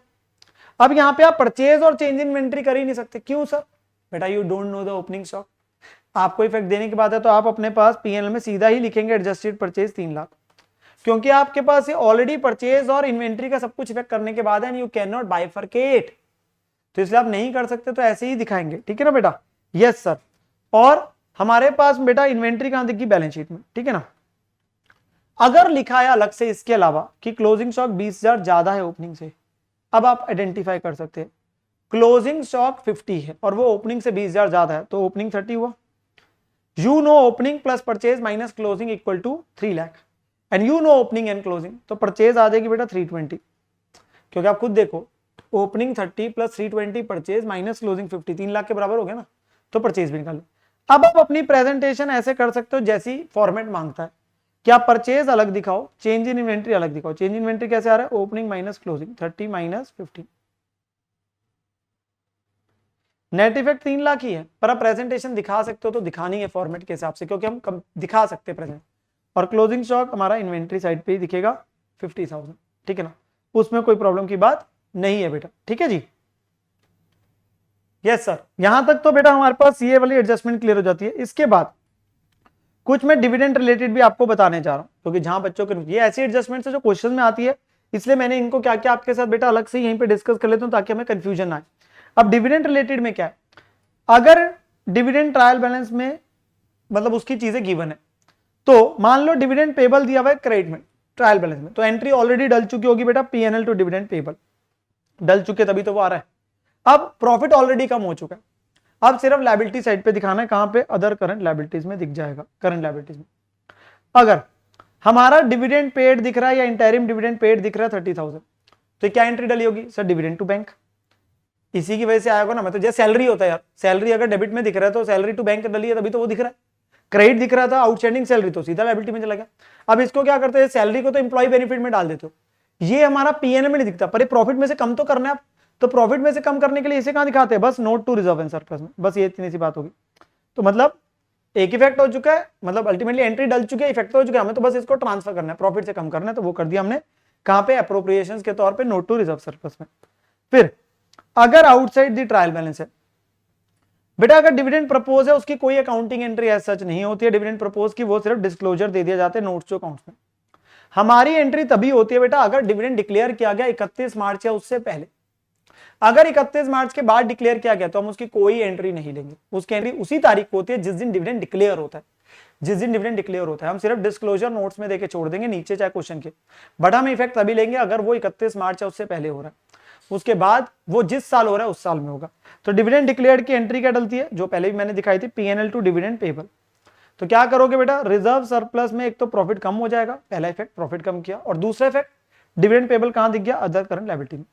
तो अगर आउटसाइड द ट्रायल बैलेंस है तो दोनों इफेक्ट आ गए ना, फिर तो एंट्री डाल रहे हो, प्रॉफिट कम करोगे लायबिलिटी दिखाओगे, ट्रायल बैलेंस में था तो एंट्री ऑलरेडी डल चुकी है, तो सिंगल इफेक्ट है, तो वो सिंगल इफेक्ट नॉर्मल तरीके से आपके पास बना, ठीक है ना। यस सर, इसके अलावा एक और है पर उसमें मैं बाद में आऊंगा आपके साथ में, मैं उससे पहले बेटा आपके साथ में क्वेश्चन पे आता हूं। सो हमारे पास जो क्वेश्चन आ रहा है दैट इज एग्जाम का ही क्वेश्चन है, 10 नंबर का जो आया है इंटर नवंबर 19 में। सो क्वेश्चन ये है बेटा डिस्क्लोजर बेस को लेके, फॉर्मेट को लेके। तो वो क्वेश्चन क्या कह रहा है, पर्टिकुलर से बना दीजिए बैलेंस शीट जो है 31 मार्च की as per required by schedule 3 to the companies act. Debit credit करके दे रखा है, सारी चीजें आपको दे दी है, यहाँ पे एक एक करके हम डालेंगे और कुछ इंफॉर्मेशन है। अब ये इंफॉर्मेशन जो दे रहा है इस प्रकार के क्वेश्चन बेटा, these are not adjustment, these are disclosure base. ये नहीं कह रहा है एंट्री डालो दो इफेक्ट, ये डिस्क्लोजर बेस है किसी ना किसी चीज को लेके, वो पढ़ के पता चल जाता है। कहता है कुछ शेयर जो है वो इशू किए थे कंसिडरेशन अदर देन कैश, क्योंकि हम जब शेयर कैपिटल का नोट बनाते हैं तो बेटा हमें ये अपने पास में होता है 2 से 3 चीजों को सेपरेटली डिस्क्लोज करना पड़ता है, टोटल शेयर्स में थे कितने बोनस के तौर पे इशू किए, कितने अदर देन कैश इशू किए। तो इसका डिस्क्लोजर कौन से नोट में आएगा, हम सिर्फ मार्किंग करके रख लेते हैं शेयर कैपिटल, ताकि जब वो नोट पे आएंगे तो इसका ध्यान रखेंगे। ट्रेड रिसीवेबल में 55,000 मोर देन 6 मंथ्स ड्यू है, तो इसका डिस्क्लोजर किस में आएगा, ट्रेड रिसीवेबल में।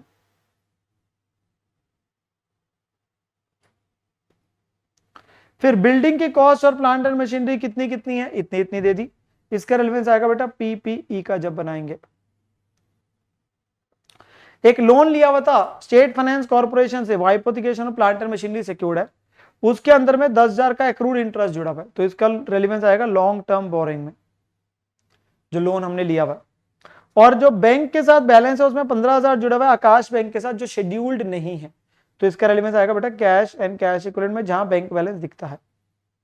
तो इनका रेलेवेंस आ रहा है रिस्पेक्टिव जगह में, तो उस जगह पे बट डिस्क्लोजर के लिए जरूरत है, जो दे रहा है उसी का डिस्क्लोजर करना, जो नहीं दे रहा उसका नहीं आएगा, सिंपल सी बात है। तो हमारे पास बेटा क्या होता है, सबसे पहले क्या होता है बेटा, आपके पास में फॉर्मेट बन जाता है, तो आप फॉर्मेट बनाते हैं depending upon the items which are there in the question. तो जैसे शेयर कैपिटल है, हम उसको देखेंगे, उसका नोट डालेंगे। सो यहाँ पे आपके पास में क्या दिया बेटा, 15 लाख शेयर कैपिटल है, जो कि 10 रुपए के हिसाब से, और कॉल इन एरियर है वो उसमें से क्या हो जाएगी बेटा, माइनस हो जाएगी, कॉल इन एरियर उसी में से माइनस होकर दिख जाती है शेयर कैपिटल में। सर कॉल इन एडवांस बेटा वो अदर करंट लायबिलिटी में जाता है, क्योंकि वो कैपिटल का पार्ट नहीं, उसके ऊपर तो हमें इंटरेस्ट भी देते।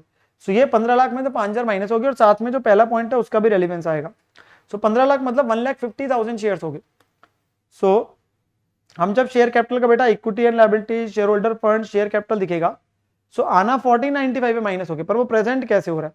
वो प्रेजेंट हो रहा है इशूड 1,50,000 शेयर्स ऑफ 10 ईच, जिसमें से लिखते हो of the above 10,000 share issued for consideration other than cash, जो नीचे दिया हुआ था, बस ये ब्रैकेट में लिखना है।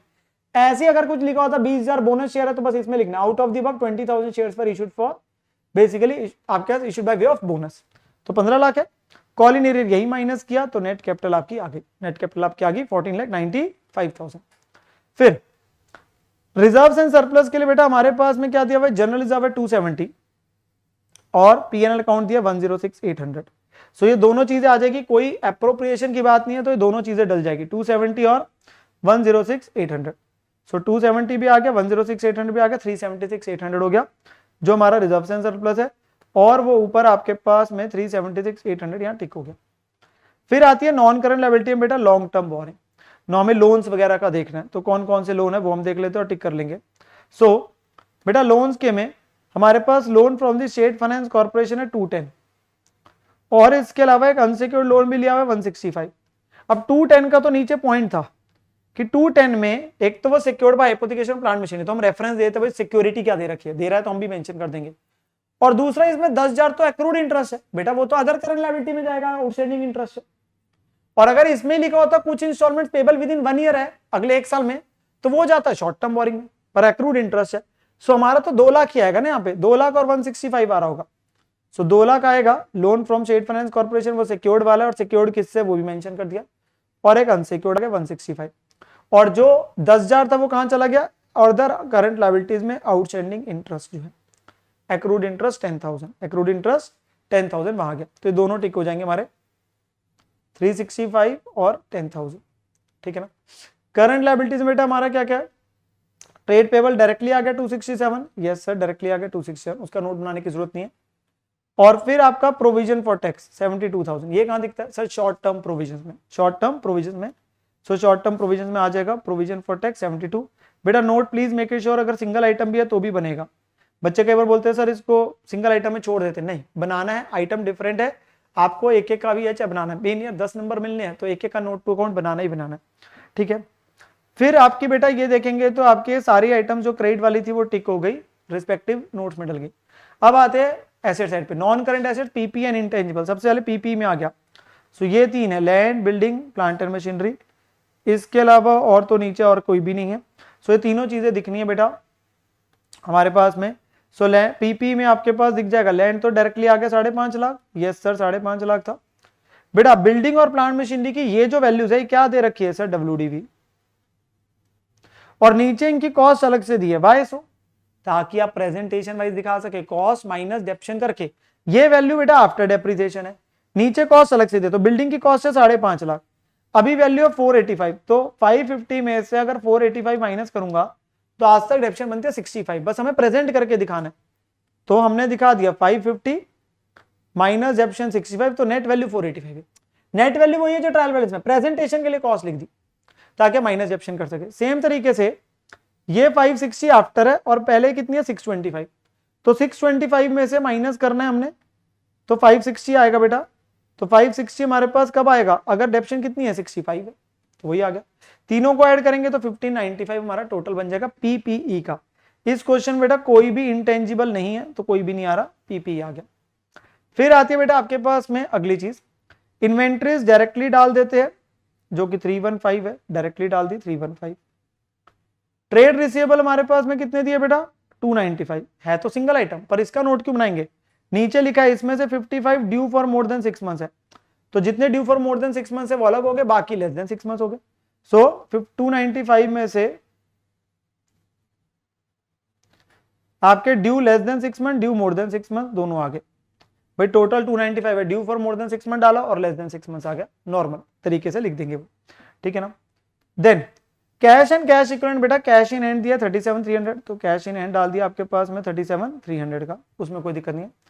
बैंक का जो बैलेंस है ना वो दिया 285, पर एक नोट दिया इसमें 15,000 उस बैंक के साथ है जो शेड्यूल नहीं है, तो यानी कि 270 शेड्यूल बैंक के साथ है, बाकी 15 नॉन शेड्यूल्ड के साथ है जो दे दिया। तो हमारे पास में कैश एंड बैंक के अंदर मेंशन कर दिया 15,000 वो है जो नॉन शेड्यूल्ड के साथ है, तो आप लिख सकते हो with scheduled with non scheduled 270 और 15,000 टोटल 285, बस उसका डिस्क्लोजर हो गया उस रेलिवेंट नोट में जो वो चीज दे रहा है। तो 322 300 और ये बड़ी वैल्यू यहाँ 295 322 300 और एक और चीज बची है शॉर्ट टर्म लोन एडवांस, वो डायरेक्टली आ गया, short term loan advance directly आ गया 58,500 58,500। सारी आइटम्स टिक होगी है, सारी आइटम्स यहाँ पे टिक होगी, आपकी बैलेंस शीट टैली हो जाएगी, आपकी बैलेंस शीट टैली हो जाएगी। यहाँ पे बेटा एज सच कोई एडजस्टमेंट वाला पॉइंट नहीं था, ये आता है एक डिस्क्लोजर बेस्ड क्वेश्चन, सिर्फ बैलेंस शीट बनानी है, जिन जिन पॉइंट्स का डिस्क्लोजर दिया है उनका रेलिवेंस में जाके करना है, आप पहले अपनी टैगिंग करके रख लो ताकि जब उस नोट पे आओ सिर्फ उस पॉइंट को देखो। उससे क्या होता है आपको बार बार हर बार में पूरे क्वेश्चन को नहीं देखना, एक ही बार आपने टैगिंग कर दी है 5 6 4 5 जो भी देता है। अगर इस टाइप का क्वेश्चन आ रहा है, ठीक है ना, अगर इस टाइप का क्वेश्चन आ रहा है। अगला बेटा हमारे पास में जो वन मोर क्वेश्चन हम देखने जा रहे हैं वो आ रहा है एग्जाम का 20 नंबर का क्वेश्चन जो एक बार आया हुआ है, ठीक है ना, 20 मार्क्स का क्वेश्चन एग्जाम में जो आया था बेटा जुलाई 21 में, वो देखने जा रहे हैं। सो क्वेश्चन आपका आसान था, ट्रायल बैलेंस दे रहा है बेटा एच लिमिटेड का 31 मार्च 21 का। अब यहाँ पे पीएनएल भी 20 नंबर का जनरली जब आता है तो पीएनएल भी आ रहा है, तो पीएनएल और बैलेंस शीट दोनों हो जाएगा। सो यहाँ पे चीजें दे दी उसने सारी, और इन्फॉर्मेशन बेटा कुछ कुछ चीजों को लेके बता रहा है, इन्फॉर्मेशन कुछ कुछ चीजों को लेके बता रहा है। Before we actually do this question, एक हम अपने पास में और एडजस्टमेंट को बेटा सीख लेते, जो मैंने बोला था लास्ट वाली, वो बेटा something about the four feature reissue, ताकि उस क्वेश्चन में उसका यूसेज आ जाएगा, वो तभी मैं आपको कराने जा रहा हूँ। फोर फीचर एंड रीइश्यू में बेटा हमारा ये डिपेंड करता है कि जो हमारे पास बेटा क्वेश्चन के अंदर में स्टेज दे रखी है शेयर्स की, वो कौन सी है। There can be 3 possible stages. पहली स्टेज होती है क्वेश्चन में सिर्फ कॉलिन एरियर, जैसे अभी हमने देखा, तो कॉलिन एरियर तो है आपके पास में, पर अभी तक आपने उनको फोरफीट नहीं किया। तो मान लो 20,000 इक्विटी शेयर है, 10 वाले फुली कॉल्ड अप, और कॉलिन एरियर है 3,000 शेयर पे 2 रुपए, तो आप कैसे दिखाओगे, कॉल्ड अप कितनी है 20,000 इंटू 10 2 लाख, ये शेयर कैपिटल ग्राउंड में दिखा, कॉलिन एरियर यही माइनस हो गया 3,000 इंटू 2 6,000, तो ये पेडअप आ गया। और कल को अगर डिविडेंड का वो रेट देता है 5 10 20% जो भी है, वो 194 पे लगेगा पेडअप पे। ये सबसे पहली प्रेजेंटेशन अगर सिर्फ कॉलिन एरियर है, वही माइनस हो गया दिख गया। अब अगला आता है कॉलिन एरियर था, हमारे को क्वेश्चन कहता है हमने फोर फीचर कर लिया 31 मार्च से पहले तक, पर फिर री इशू नहीं किया, फोरफीट कर लिया री इशू नहीं किया। अगर फोरफीट कर लिया तो बेटा क्या एंट्री डलती है, सर एंट्री डलती है शेयर कैपिटल, शेयर कैंसिल कर देंगे 3,000 इंटू 10 जितना कॉल्ड अप है, शेयर फोर फीचर में चला जाएगा, जितना आज तक आया है वो जब्त कर लिया 3,000 इंटू 8, क्योंकि 2 रुपए अगर पेंडिंग है तो 8 आ चुके ना, और कॉलिन एरिया रिवर्स हो गया 3,000 इंटू 2। अब आपका शेयर कैपिटल के नोट बनाने की रूपरेखा चेंज हो जाएगी। टोटल 20 में से बेटा 3,000 तो कैंसिल हो गए, बचे कितने 17,000 शेयर फुली पेड अप, और जो शेयर फोर फीचर में पड़ा है ये यहीं पे ऐड होके दिखता रहता है तब तक जब तक री इशू नहीं हो जाते। सो 24 यहीं ऐड होके दिखेगा, कॉलिन एरियर तो कैंसिल ही हो गया, तो अभी भी कैपिटल का जो बाहर बैलेंस शीट में वैल्यू दिखेगी 194 ही दिखेगी, पर अब डिफरेंट है, टोटल में शेयर जो है वो तो 17,000 ही है इशूड, बाकी तो पैसा जब्त किया हुआ है। और अगर डिविडेंड देना होगा बेटा अब कितने में दोगे, 170 पे दोगे बेटा डिविडेंड, अब कितने में दोगे 170 पे डिविडेंड दोगे, ठीक है ना, अगर क्योंकि कैपिटल तो इतनी है, बाकी तो फोरफिटेड अमाउंट है। अगला आता है री इशू भी कर दिया फोर फीचर के बाद, और वो री इशू मान लो 5 पे किया, लेट्स से री इशू 5 पे किया, तो एंट्री क्या बनी होगी, bank share forfeiture to share capital, तो 3,000 इंटू 5 पे किया, 10 का शेयर था, 5 रुपए का डिस्काउंट हो गया, वो शेयर फोर फीचर से कम हो जाएगा। तो हमने 8 रुपए बेटा फोरफीट करे थे, 5 रुपए का डिस्काउंट दे दिया, तो अल्टीमेटली मेरा कितना चला जाएगा बेटा कैपिटल जब में 3 रुपए, share forfeiture to capital जब 3 रुपए, 3,000 इंटू 3। अब बैलेंस शीट में कैसे दिखी कैपिटल बेटा, अब दिखेगी सारे शेयर्स फुली पेड अप हो गए, यस सर 20,000 शेयर 10 वाले, और कैपिटल रिजर्व आ जाएगा ये 3 रुपए के हिसाब से जो था वो 9,000 यहाँ पे आ जाएगा capital reserve, reserve and surplus में 3,000 इंटू 3। और अब अगर डिविडेंड देना है तो कितना पे दोगे, सर डिविडेंड देंगे अब हम लोग 2 लाख पे, क्योंकि कैपिटल कितनी हो चुकी है 2 लाख। तीनों केसेस में प्रेजेंटेशन में फर्क पड़ा, तीनों केसेस में इस चीज में फर्क पड़ा कि आपके पास में किस स्टेज पे उससे फर्क पड़ रहा है, प्रेजेंटेशन में भी, और डिविडेंड अगर परसेंटेज देनी है तो किस पे निकलेगी। तो आप समझ पा रहे हैं, ये इसलिए हमारे डिपेंड करता है वो कौन सी स्टेज पे क्वेश्चन पे दे रहा है। तो मैंने तीनों केसेस के लिए आपके लिए यहाँ पे एक चार्ट सा ही बना दिया, जिसके अंदर में हमारे को स्टेजेस क्लियर हो जाएगी और बैलेंस शीट की प्रेजेंटेशन समझ आ जाएगी। नाउ हमारा जो क्वेश्चन है बेटा, जैसे मैं इस पे आता हूँ, ये हमारा जो क्वेश्चन करने जा रहे हैं, इसमें बेटा ट्रायल बैलेंस दे रहा है, शेयर कैपिटल अपनी तरफ से दे रहा है, प्रेफरेंस भी दे रहा है, नीचे आपको कुछ और पॉइंट दे रहा है। हम एक एक पॉइंट को तब तब डिटेल में पढ़ना जब जब उस पॉइंट पे आएंगे। अब जैसे ऑथोराइज शेयर कैपिटल दे रहा है, ये तो प्रेजेंटेशन के लिए हो जाती है, प्रेफरेंस और इक्विटी, और जो इशूड है उसमें बता रहा है कुछ फोर फीचर इशू का, तो इसका रेलिवेंस हमारा शेयर कैपिटल के लिए है। फिर अगले पॉइंट में कुछ बेटा बता रहा है कि डायरेक्टर्स ने डिविडेंड डिक्लेयर किया 5% का इक्विटी पे 31 मार्च को, और transferring the amount that may be required general reserve ignore taxation, तो अगर जरूरत पड़ेगी जनरल रिजर्व यूज कर लेना। तो ये हमारा बेटा डिविडेंड का पॉइंट आ गया, जिसके हम दो इफेक्ट देने की बात करेंगे। कंपनी ने इंडिपेंडेंट वैल्यूअर की बेस पे विश क्या रिवैल्यू करा लैंड 36 लाख, तो बेटा हमारा लैंड कितना है, हमारी की तो हमें लैंड दिख रहा है 24 लाख, बेटा उसे लेके जाना है 36 लाख पे। सो एसेट की वैल्यू बढ़ानी है, तो बेटा बढ़ाने के लिए पता है एंट्री क्या बनती है, बढ़ाने के लिए एंट्री बनती है land to revaluation reserve 12 lakh, क्योंकि 24 से 36 पे लेके जाना है। सो 12 लाख से वैल्यू बढ़ जाएगी और वो रिवैल्यूएशन रिजर्व में आपका चला जाएगा, ठीक है ना, वो रिवैल्यूएशन रिजर्व में आपके पास जाता है अगर वैल्यू बढ़ा रहे हो। अगला कुछ पॉइंट है बेटा सस्पेंस अकाउंट का, कि जो ऊपर सस्पेंस दिख रहा है वो किस चीज को लेके है, वो उसने हमें ये बताया है बेटा कि जो ऊपर सस्पेंस अकाउंट दिख रहा है, यहाँ पे सस्पेंस दिख रहा है 40 का, ये रहा। हाँ, क्वेश्चन की बैलेंस शीट में सस्पेंस दिख रहा है, ट्रायल बैलेंस हमारे में आता है तो अच्छा लगता है, क्वेश्चन में ही दिख रहा है। तो सस्पेंस दिख रहा है बेटा 40 का, वो क्या बता रहा है 40 क्यों दिख रहा है, कहता है सस्पेंस रिप्रेजेंट कर रहा है जो पैसा आया था कुछ मशीनरी को बेचा था साल के पहले दिन, उसकी कॉस्ट तो 1 लाख थी, एक्यूमुलेटेड आपके पास में 30 है, तो बेटा यानी कि नेट वैल्यू होगी 70, 1 लाख की कॉस्ट और 30 अगर एक्यूमुलेट तो 70 की मशीनरी को 30 में बेचा, सॉरी 40 में बेचा, 70 की मशीनरी को 40 में बेचा, तो हमने एंट्री बैंक टू सस्पेंस डाल दी, जबकि हमें तो क्या करना चाहिए था, बैंक अकाउंट डेबिट, लॉस आता है, एक्यूमुलेटेड और कॉस्ट कम होती, क्योंकि 70,000 की चीज को 40 में बेचूंगा तो 30 का लॉस हो जाएगा ना बेटा, तो हमें यहाँ पे 30 का लॉस रिकॉर्ड करना पड़ेगा, और एसेट और एक्यूमुलेटेड को कम करना पड़ेगा, जिससे सस्पेंस गायब होगा। डेप्रिसिएशन का रेट बता दिया उसने 10% ऑन कॉस्ट है, तो स्ट्रेट लाइन मेथड हो गया, और अमोर्टाइज 1/5 ऑफ गुडविल को भी करना है, तो गुडविल को भी अमोर्टाइज करेंगे। कह रहा है बैलेंस शीट बना दो और पीएनएल बना दो आपके पास में एज पर शेड्यूल 3, पिछले साल की फिगर और टैक्सेशन वगैरह जो भी इग्नोर कर दो, वो तो देगा तो ही डालेंगे, वरना तो इग्नोर ही हमारी तरफ से। तो ये जिस जिस पॉइंट के बारे में लिखा है उस पॉइंट पे जब आते हैं तो देख लेते हैं बेटा आराम से। पहले हम अपना क्या कर सकते हैं, सिंस पीएनएल पहले बनेगा एक तरीके से, तो हम पीएनएल पे चलते हैं। सो बैलेंस शीट है, ये रहा बेटा आपका पीएनएल, तो हमारे पास पीएनएल रिलेटेड ट्रांजेक्शन थोड़ी सी कमी है यहाँ पे। तो सबसे पहले बेटा जैसे सेल्स है, तो सेल्स हमारे पास में आ जाएगी बेटा 60 लाख दे रखी है, तो ये सेल्स आ जाएगी, इसके अलावा यहाँ पे कोई भी और चीज नहीं है, तो सेल्स हमारी सीधा दिख गई, revenue from operation 60 lakh. Then expenses में बेटा हमारे पास आ जाएगा, यहाँ पे एक्सपेंसेस में हमारी परचेजेस दे रखी है विच इज एडजस्टेड परचेजेस 22, 32, 100, तो एडजस्टेड परचेज सीधा ही दे दी। क्लोजिंग स्टॉक बेटा जो दे रखा है वो क्लोजिंग सीधा है, तो वो तो आपका कहाँ चला जाएगा, सीधा बैलेंस शीट में आ जाएगा, सिंगल इफेक्ट। ये ऑलरेडी ओपनिंग और क्लोजिंग को एडजस्ट करने के बाद हम सेग्रीगेशन नहीं कर सकते, सो 22, 32, 100 आ जाएगा आपका एडजस्टेड परचेज। फिर आता है बेटा हमारा finance cost, basically employee benefit आपके पास है नहीं, तो ये फाइनेंस कॉस्ट में आपकी बेटा क्या चीज आ गई सर, डिबेंचर इंटरेस्ट 36,000, वो जो कि मैच भी इतना ही करता बेटा, 4 लाख का 9% है, तो बनता भी 36 है, पे भी 36, क्या कोई आउटस्टैंडिंग वगैरह का पॉइंट नहीं बनेगा, हो सकता था पर है नहीं, तो 36 आपका दिख जाएगा फाइनेंस कॉस्ट में। ये आपका आ जाएगा बेटा हमारा इंटरेस्ट ऑन डिबेंचर, चाहे इसका नोट भी हम देख लेते हैं, ये रहा,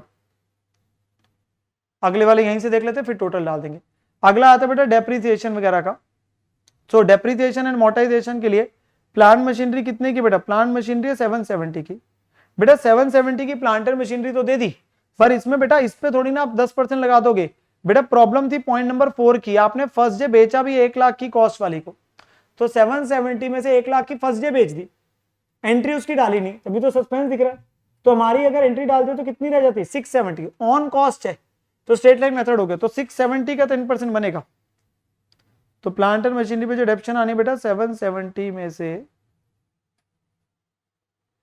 1 लाख माइनस हो गए, बाकी का 10% आएगा 67,000, जिसे बाद में हम एसेट में से माइनस कर देंगे, और गुडविल की अमोर्टाइजेशन, तो गुडविल इसका एक इफेक्ट हमारा हो गया, दो टिक हो जाएंगे अभी बाद में। अभी हमारे पास बेटा गुडविल कितनी दे रखी है 12.5 लाख, अब 12.5 लाख का 1/5 करना है, तो 12.5 लाख का 1/5 कितना हो गया बेटा 2.5 लाख, तो ये हमारी 12.5 लाख का 1/5 हो गया। 1/5 तो 2.5 लाख हो गया, तो टोटल आ गया 317, टोटल आ गया 317, ठीक है ना। Yes sir. नेक्स्ट अगली चीज क्या आती है बेटा, अगली चीज क्या आती है यहां पर मैं जो कि हमारी वैल्यू बनती है बेटा अदर एक्सपेंसेस की। अदर में बाकी डल जाएंगे। फैक्ट्री का खर्चा आ गया 15 लाख, यस सर 15 लाख डाल दिया। फिर हमारे पास आ गया बेटा एडमिनिस्ट्रेशन खर्चे, सेलिंग खर्चे 3 लाख और 14 लाख, तो 3 लाख और 14 लाख डाल दिया, ठीक है ना। देन इसके अलावा तो बेटा यहाँ पे कोई खर्चा नहीं है। अब हमारा आया जो बेटा प्लांट था, प्लांट को बेचा, उसका लॉस 30,000 जो रिकॉर्ड करना है, क्योंकि 1 लाख माइनस 30 उसकी नेट WD बनती है 70 की चीज को 40 में बेचा है तो 30 का लॉस हो गया ना, तो वो लॉस यहीं पे आ जाएगा, loss on sale of plant machinery. 70 की चीज को 40 में बेचा, 30 का लॉस आ गया, तुम्हारे टोटल खर्चे आ गए 3230। तो ये हमारे बेटा P&L वाले हो जाएंगे। 317 ये था, 3230 ये था, टोटल करा आपका प्रॉफिट लॉस आ गया निकल के इस साल का प्रॉफिट 184,900 जो कि कहां चला गया बेटा, P&L में आ जाएगा। सरप्लस जो है उसमें से 184,900 ये आपका इस साल का प्रॉफिट आ गया, इस साल का प्रॉफिट आ गया। Now we can move to आपके पास जो बेटा P&L वाले पार्ट पे, मतलब P&L बेसिकली बैलेंस शीट वाले पार्ट पे P&L कंप्लीट हो गया। अब बेटा बैलेंस शीट पे जब जाना है हमने, ये हमारे पास बैलेंस शीट आ गई। सबसे पहले equity liability share holder fund में क्या है सर, शेयर कैपिटल है, शेयर कैपिटल। अब शेयर कैपिटल में बेटा उसने ऑथराइज दिया, that is only for disclosure. 5,000 6% preference share 100 वाले, 10,000 इक्विटी शेयर 100 वाले, सो 5 लाख और 10 लाख ओनली फॉर ऑथराइज, ये ऑथराइज है, it is only for authorise. 5 lakh 10 lakh total हो गया 15 lakh. No other relevance, only for disclosure, only for disclosure है बेटा ये ऑथराइज आपके पास कैपिटल। देन अब इशूड सब्सक्राइब के लिए बेटा उसने मुझे जो कैपिटल देके रखी थी वो दे रखी है, ये 8,05,000 है और ये पूरी 5 लाख है। प्रॉब्लम प्रेफरेंस की नहीं है, प्रेफरेंस तो 5 लाख ही दिख जाएगी, प्रेफरेंस तो 5,000 शेयर्स है, 5 लाख आ गया, क्योंकि वो फुली आपके पास पेड एंड कॉल्ड अप होगी ना, called and paid up. Equity वालों का ऐसा नहीं है, इक्विटी का नीचे पॉइंट में लिख रहा है, कह रहा है जो इशूड कैपिटल है हमारी ओपनिंग में थी 720 थी, जो कि 6,000 शेयर फुली पेड थे, इनसे तो पूरा आ चुका था, और 2,000 शेयर वाले 60 पेड थे ओपनिंग में, साल के पहले दिन। हमने इस साल 40 की कॉल करी 1 अक्टूबर को, एक शेयर होल्डर पैसे नहीं दे पाया 100 शेयर पे, और उसके शेयर हमने फोरफीट कर लिए, और बाद में री इशू कितने पे किया, 90 पे एज फुली पेड। तो क्या ये लास्ट केस आ गया, यस सर, तो लास्ट केस अब आया क्योंकि री इशू कर दिया, तो अब एंट्री डाल चुके हो बेटा ऑलरेडी, तभी तो वो ज्यादा दिख रहा है 8,05,000। तो बेटा जब आपने पहले फोरफीट किया होगा तो फोरफीचर के समय शेयर फोरफीचर में कितना लेके गए होंगे सर, शेयर फोरफीचर में लेके गए होंगे 100 शेयर पे हमारा 60 के हिसाब से, क्योंकि जितना आया हुआ था 60 पेड था, 40 तो कॉल ही नहीं रहा, तो इतना लेके गए। और जब री इशू किया तो कितना डिस्काउंट दिया सर, हमने इशू किया 90 पे। अब जब 90 पे री इशू किया तो 10 का डिस्काउंट दिया, सो हमने जो डिस्काउंट दिया 100 × 10 दिया, तो हमारे पास में कैपिटल जब में कितना आ गया 100 × 50 5,000। ये अमाउंट कहां जाएगा, कैपिटल रिजर्व में, जो आपका profit on sale of forfeit share. और हमारे क्या शेयर सारे के सारे फुली पेड अप हो गए, यस। तो अल्टीमेटली जो बेटा ये 8,05,000 है, इसके दो हिस्से हो गए, 8 के 8,000 शेयर तो फुली पेड अप हो गए, जो इसमें 5,000 एक्स्ट्रा दिख रहा है वो एक्चुअली में कैपिटल सम में जाना, तो वो हमारा स्प्लिट हो जाएगा। तो अल्टीमेटली हमारे शेयर जो 8,000 है वो तो equity share fully paid up के हिसाब से 8 लाख आ गया, तो पूरा 13 लाख हो गया, और ये 5,000 कहां चला गया, कैपिटल सम में, तो वो 8 लाख और 5,000 स्प्लिट हो गया। सारी एंट्री डालने की जरूरत नहीं ना, सीधा समझो पॉइंट को, 8,05,000 दे रहा है वो सब कुछ अपनी तरफ से उसने सब शेयर कैपिटल में डाल दिया, जबकि आपके हिसाब से जो प्रॉफिट है वो तो कहां जाना था, कैपिटल रिजर्व में, तो वो कैपिटल रिजर्व में हमने अपने पास में भेज दिया जो कि जाना चाहिए था, तो वो एंट्री आपकी करेक्ट होगी, वो एंट्री आपकी करेक्ट होगी। सो ये हमारे पास में शेयर कैपिटल वाला बेटा पहला पॉइंट पूरे का पूरा क्लोज हो गया। अब आता है हमारा रिजर्व एंड सरप्लस का, जिसमें बेटा हमारे को जनरल रिजर्व पहले से दिया हुआ 40 लाख, यस सर, तो 40 लाख तो आ ही गया, ठीक है जी। P&L का बैलेंस दिया हुआ है हमारे को पिछले साल का 72, यस सर, P&L का दिया हुआ है 72,000, तो वो भी आ गया, इस साल का भी है। और हमने डिविडेंड भी देना, हमने अब डिविडेंड कितना देना बेटा, उसने बोला था हमें सर डिविडेंड क्वेश्चन ने नीचे जाके बोला था 31 मार्च को डिविडेंड दिया 5% इक्विटी वालों को, अगर जरूरत पड़ेगी तो रिजर्व को यूज कर लेना, जरूरत पड़ेगी तो प्रॉफिट सफिशिएंट है, फिर जरूरत नहीं है। अब बेटा 5% अगर हमने इक्विटी को देना तो क्या प्रेफरेंस को देना पड़ेगा, यस सर बिल्कुल देंगे, कहने की बात थोड़ी ना है। तो बेटा प्रेफरेंस वाले कितने थे सर, वो थे 5 लाख 6% वाले, तो 5 लाख का 6%,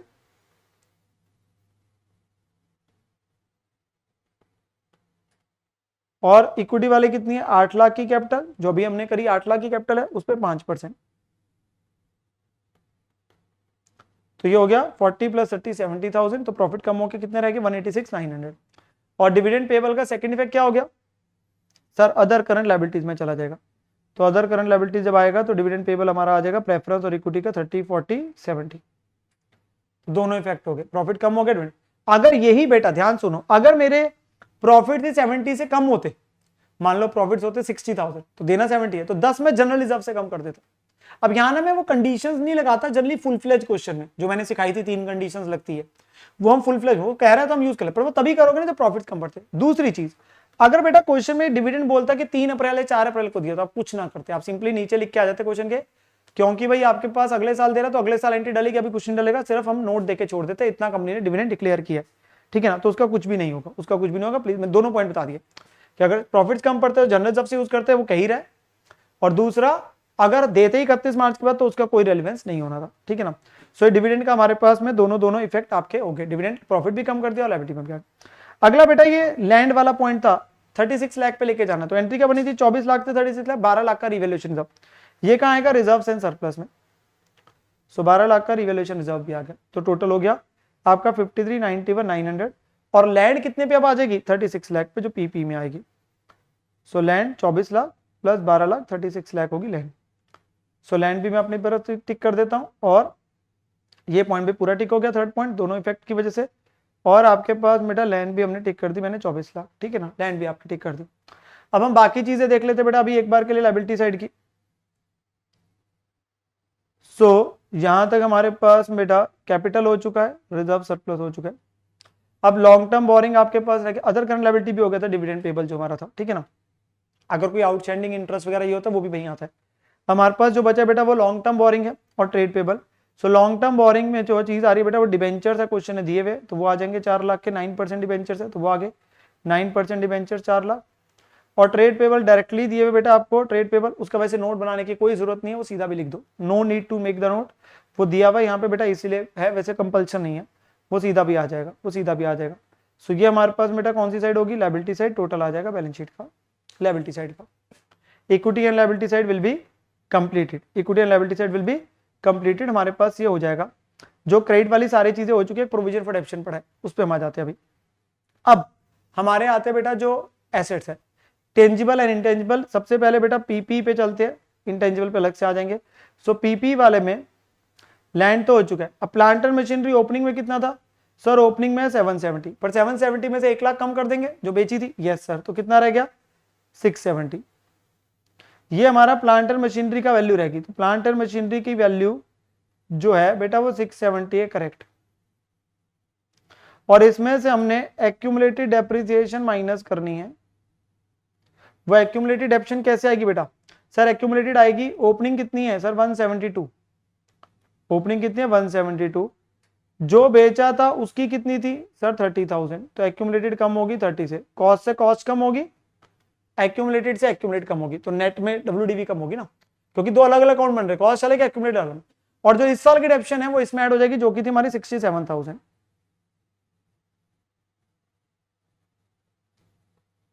670 का 10%, तो जो खर्चा भी डल गया था पीएल में और ये भी आ गया, तो 172 माइनस 30 प्लस 67,000, तो 209 बनता है बेटा एक्यूमुलेटेड का, जो यहाँ पे उन्होंने बताया नहीं था कैसे आ रहा है, वो हमने डिस्कस कर लिया, तो ये रहेगी वैल्यू 461 नेट में, क्योंकि कॉस्ट से कॉस्ट कम होगी जब बेचोगे, एक्यूमुलेट से एक्यूमुलेट कम होगी, और इस साल की डेप्शन से खर्चा डल गया और एक्यूमुलेटेड बढ़ गई, तो वो 209 करके 461 आ गया।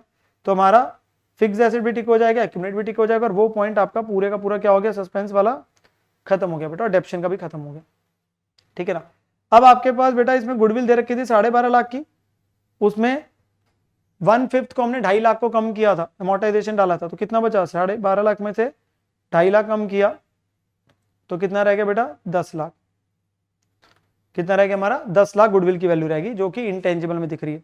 सो ये वैल्यूज दोनों की दोनों बैलेंस शीट में आ जाएगी, 4061 और 10 लाख। बाकी चीजें आपके पास अगर देखते हैं वो स्ट्रेट फॉरवर्ड है, पॉइंट सारे हो चुके हैं।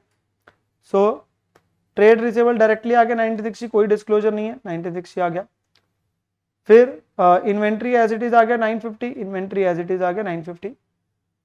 फिर बैंक एज इट इज आ गया बेटा, कैश एंड बैंक 23900, वो एज इट इज आ गया, कैश एंड कैश इक्विवेलेंट 23900। इसका चाहे नोट बना दीजिए फिर भी, क्योंकि बैंक अलग से है, कैश अलग होता है, तो इसलिए इन्वेंट्री ट्रेड रिसीवेबल आप सीधा डाल सकते हैं। टोटल बेटा आपका मैच कर जाएगा, सारी एडजस्टमेंट्स हमारी डिस्कस होगी। जब भी एडजस्टमेंट्स बेटा आती है ना, प्लीज मेरी यहाँ पे एक हम्बल रिक्वेस्ट है आप सही बच्चों से, जब भी एडजस्टमेंट्स आती है प्लीज मेक इट श्योर बेटा आप अपने पास में उस एडजस्टमेंट को समझे और उसके इफेक्ट्स को देख ले वो कहाँ कहाँ आना है, ठीक है ना। अब यहाँ पे ना it is not like a normal कोई सिंगल एंट्री का चैप्टर कुछ है कि आप साथ के साथ डाल रहे, क्योंकि देखो फॉर्मेट जो है ना वो आप पहले एक बना रहे हो उसके नोट्स बन रहे, फिर दूसरा दूसरे, आप क्वेश्चन के स्टार्टिंग में नहीं देख सकते कौन से नोट्स बनने, तो इसलिए लिमिटेशन है।